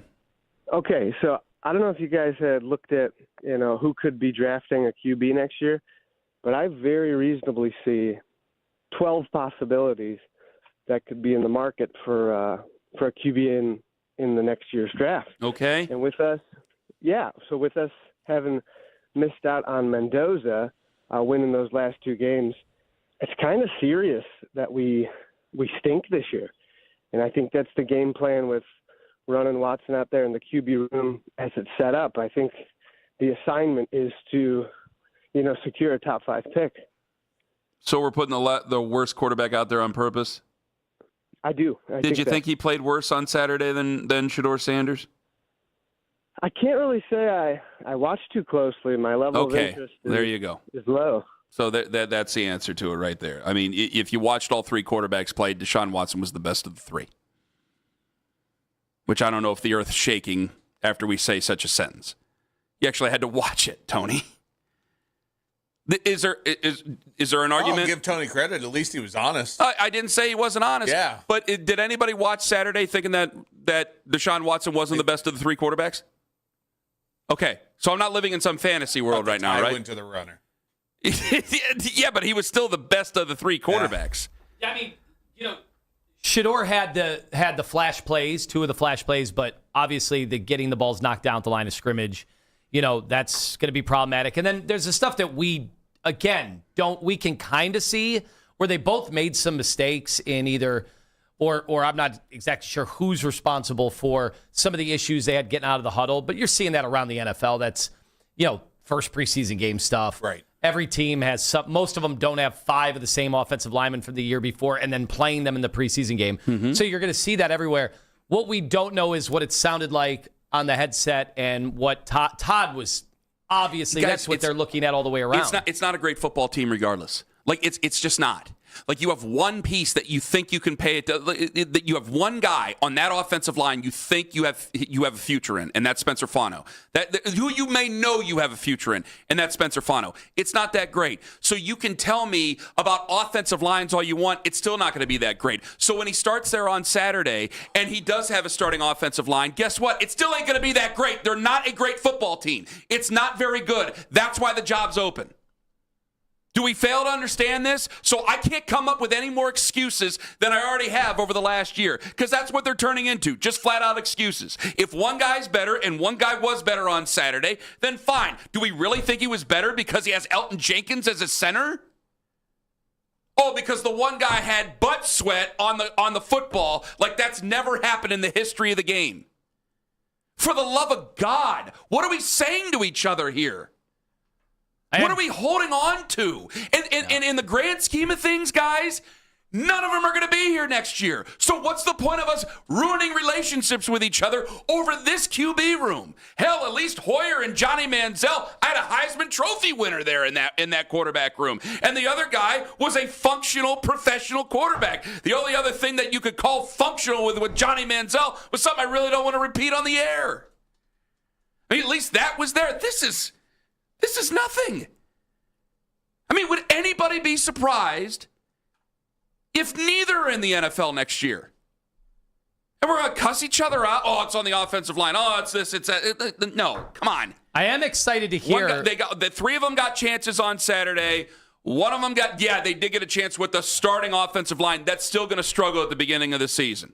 One guy looked the best out of 3 of them, which still wasn't even writing home to anything, and that was Deshaun Watson. I mean, for the love of God, let's be serious with each other here. I am excited to see after the next interception from Shedeur Sanders what new thing I've never talked about before. Why are you counting interceptions already? Well, I'm about to explain it. That's what I'm getting at. I'm excited to see what brand new thing that I've never talked about before when it comes to quarterbacks. What I'm going to be talking about next time. I'm getting tired of the most. I'm getting tired of pussyfooting around it. Today it was butt sweat. Next time it's going to be the chemicals that were released because of a fracking operation. Is it going to be the Indian burial ground? We're going to be too close to the subsurface station. The Conjuring? The substation. We're going to be too close to that. And whatever happens. I don't know. I'm tired of coming up with new and different ways to find excuses for somebody. That might be the most entertaining part of this quarterback. I've just accepted it. Do I want Deshaun Watson to start? I think that everybody knows over the last 4 years, I never wanted to trade for him. I don't want him to start. I can only go by what's in front of me and accept the truth of the matter. And the truth of the matter is that one guy played better than the other 2. And it wasn't like the one guy was playing with the 85 Bears defense and the Dallas Cowboys offensive line of the 90s in front of him, and the other 2 were playing with high schoolers.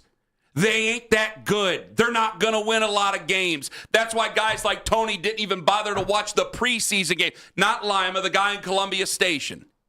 because they know what this year is going to be.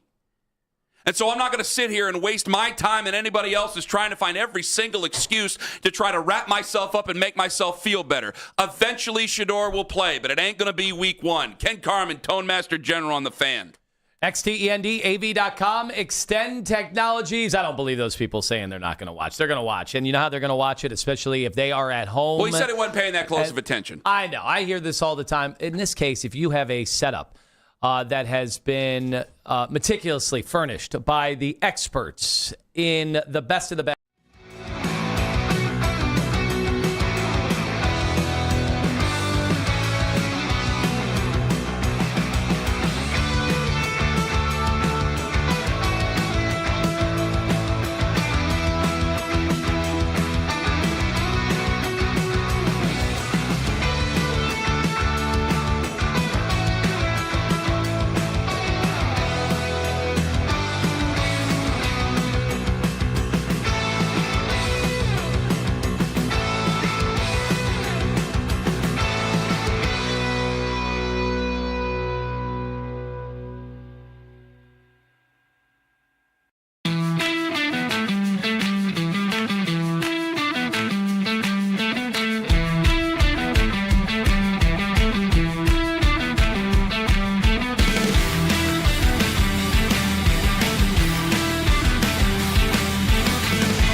round up. Our best lineup is here at Lowe's. Valid through 8/26 while supplies last. Selection varies by location.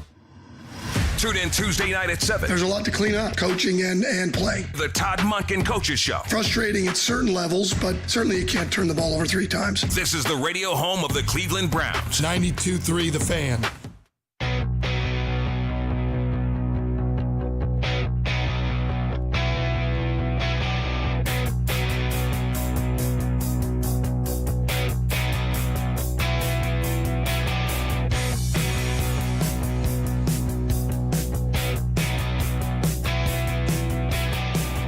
Felt good to get the truth out.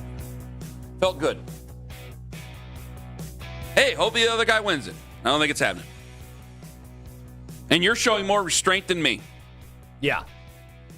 After Saturday, I was like, you know what? I like the other guy way more, but we're going to have to wait on him.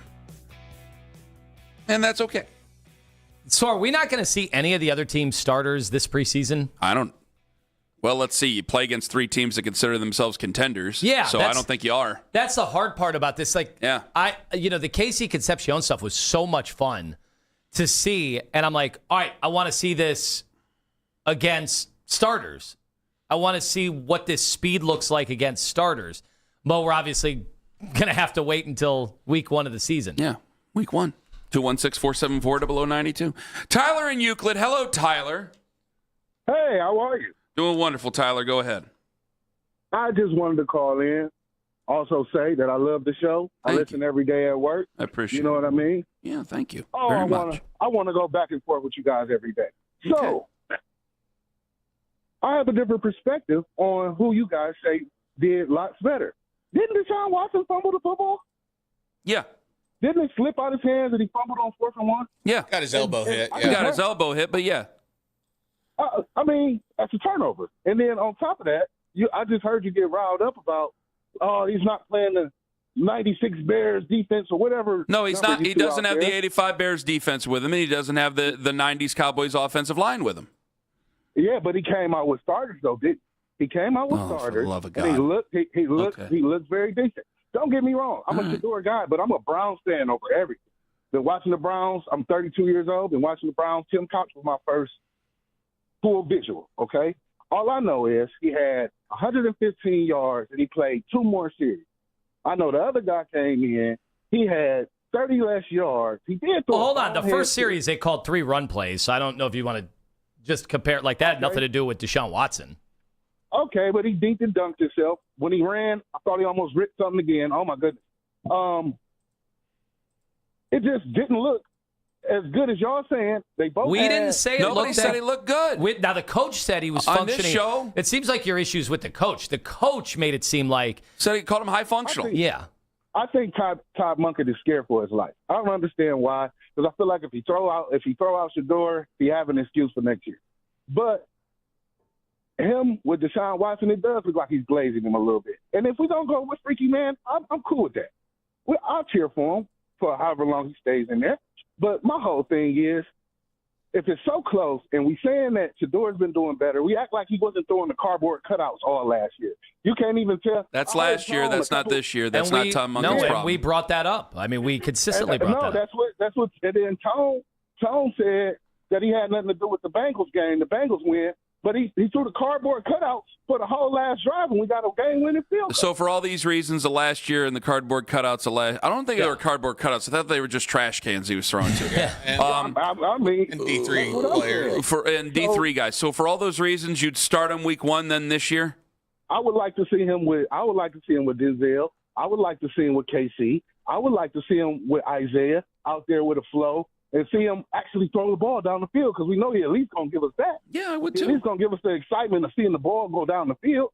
Deshaun Watson throwing all these pretty passes in training camp, but he didn't even try. No, I don't think I don't think they've been that pretty. I don't think that one guy has just been so overwhelming. I don't think that Deshaun Watson has been overwhelmingly better than anybody at all. No, at all. I don't either.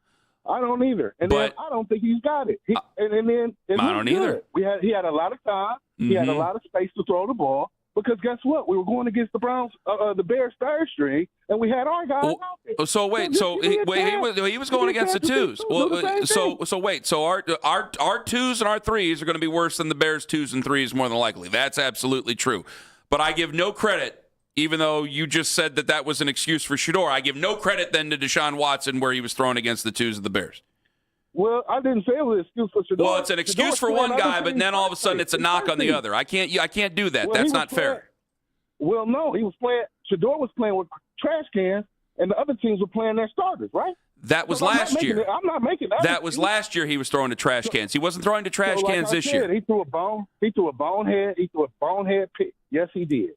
Slits, whatever the excuse is, that stuff happened. But the guy we trying to say is better, he turned the ball over too. And in a crucial drive, 4 for 1, he could have ended that better. Listen, and all he did was dink and dunk curls. He will get. If we take away, I got one more point. Then I'll leave you Tyler, I got to let you go. I got to get somebody else in. You're not wrong on. You're not wrong that he wasn't that much better than him. He's just you saw what you saw on Saturday. If I had to only go by what I saw on Saturday. Yeah, I guess I trust Deshaun Watson the most out of all of them. But it's not like Shedeur is gone after this run. Like, he'll start at some point this year. Yeah. But Tyler did exactly what at least I knew was going to happen to you guys. What? That if you don't come out and say right away you think Shedeur should be the starter, then you automatically think that Deshaun should be the starter.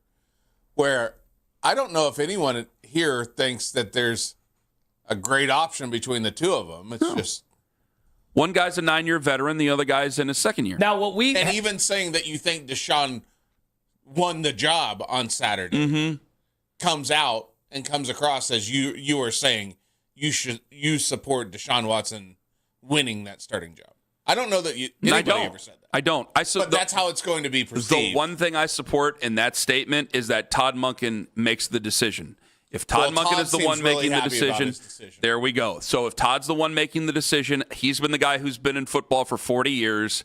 He's the guy who should. That's why you hired him. He should get to make the decision. So if he makes the decision, fine. I'd love to disagree, but based on what I saw, it's undeniable. As much as I like one guy over the other guy, as much as I like Shedeur over Deshaun. From moment one that the tie should go to Shedeur, but that's us determining that it's been close to a tie. That's Todd Monken might think that, and has obviously been around way more of the stuff than we have, and not just the throws we're tracking in preseason. He's there in the film studies. He's there in the film room. Maybe Watson has a distinct edge in that area. The Deshaun Watson I've seen over the last 4 years doesn't seem like he'd have a distinct edge over anybody in that area. But we're not there. I agree with you, because the tie should go to Shedeur. But if you're a foot ahead or a step ahead, then it should go to the guy who's ahead. And the guy who's ahead is clearly Deshaun Watson. 216-474-0092. Do I have any time at all? You can get a quick one. Dave in Fort Worth, Texas. Go ahead. Hi. I watched football last Saturday. And out of all the rookie quarterbacks and everything else, Shedeur didn't look anywhere close to any of them. Not only Watson, he performed a lot worse than anybody that I've seen. Aller, you name it, Klubnik, all of them looked a lot better. What I don't understand is, why are we keeping Shedeur Sanders? Do you think the Manning family is really going to let Arch Manning come to Cleveland with the Shedeur circus in town? He won't be here next year. No. Yeah, unless he wins the starting job and plays well, he's just not going to be here. Yeah, he's just not going to be here next year. Okay. Really? I mean, if Santa Claus comes down the chimney this year, yeah, I get it. But Shadeur's been in there 7 games last year. He's looked... I mean, really? Does he look like anywhere close to a starting quarterback? Out of this quarterback, no. But whether it be Arch Manning, whether it be Dante Moore, whether it be C.J. Carr, thank you very much for the call, Dave. You're going to clean out that QB room, maybe save, of all people, Dylan Gabriel or Taylon Green. I would hope more so for Taylon Green. Boy, Dylan Gabriel was not good either. No. Lord almighty. That guy, was it Zach who coined that? That kid's just a 7-on-7 guy. Yeah, so much for, hey, he had been actually throwing the ball better than maybe either the other two. And you saw the game. I really look forward to the UCF offense with Dylan Gabriel as their head coach somewhere in the 2030s. I think it's going to be a really good football team. I'm getting no pushback from anybody in the room. Why did they draft him, Kenny? Why? Hey, man. Top 100. Oh. If no one's hitting anybody, he's pretty damn good. It's that pesky pocket. Yep. All right. Have a wonderful day. Wish I could have told you different today, but it's the way she goes. Maybe tomorrow will change. Best not. Have a good day. Hey. Sounds good. Where's your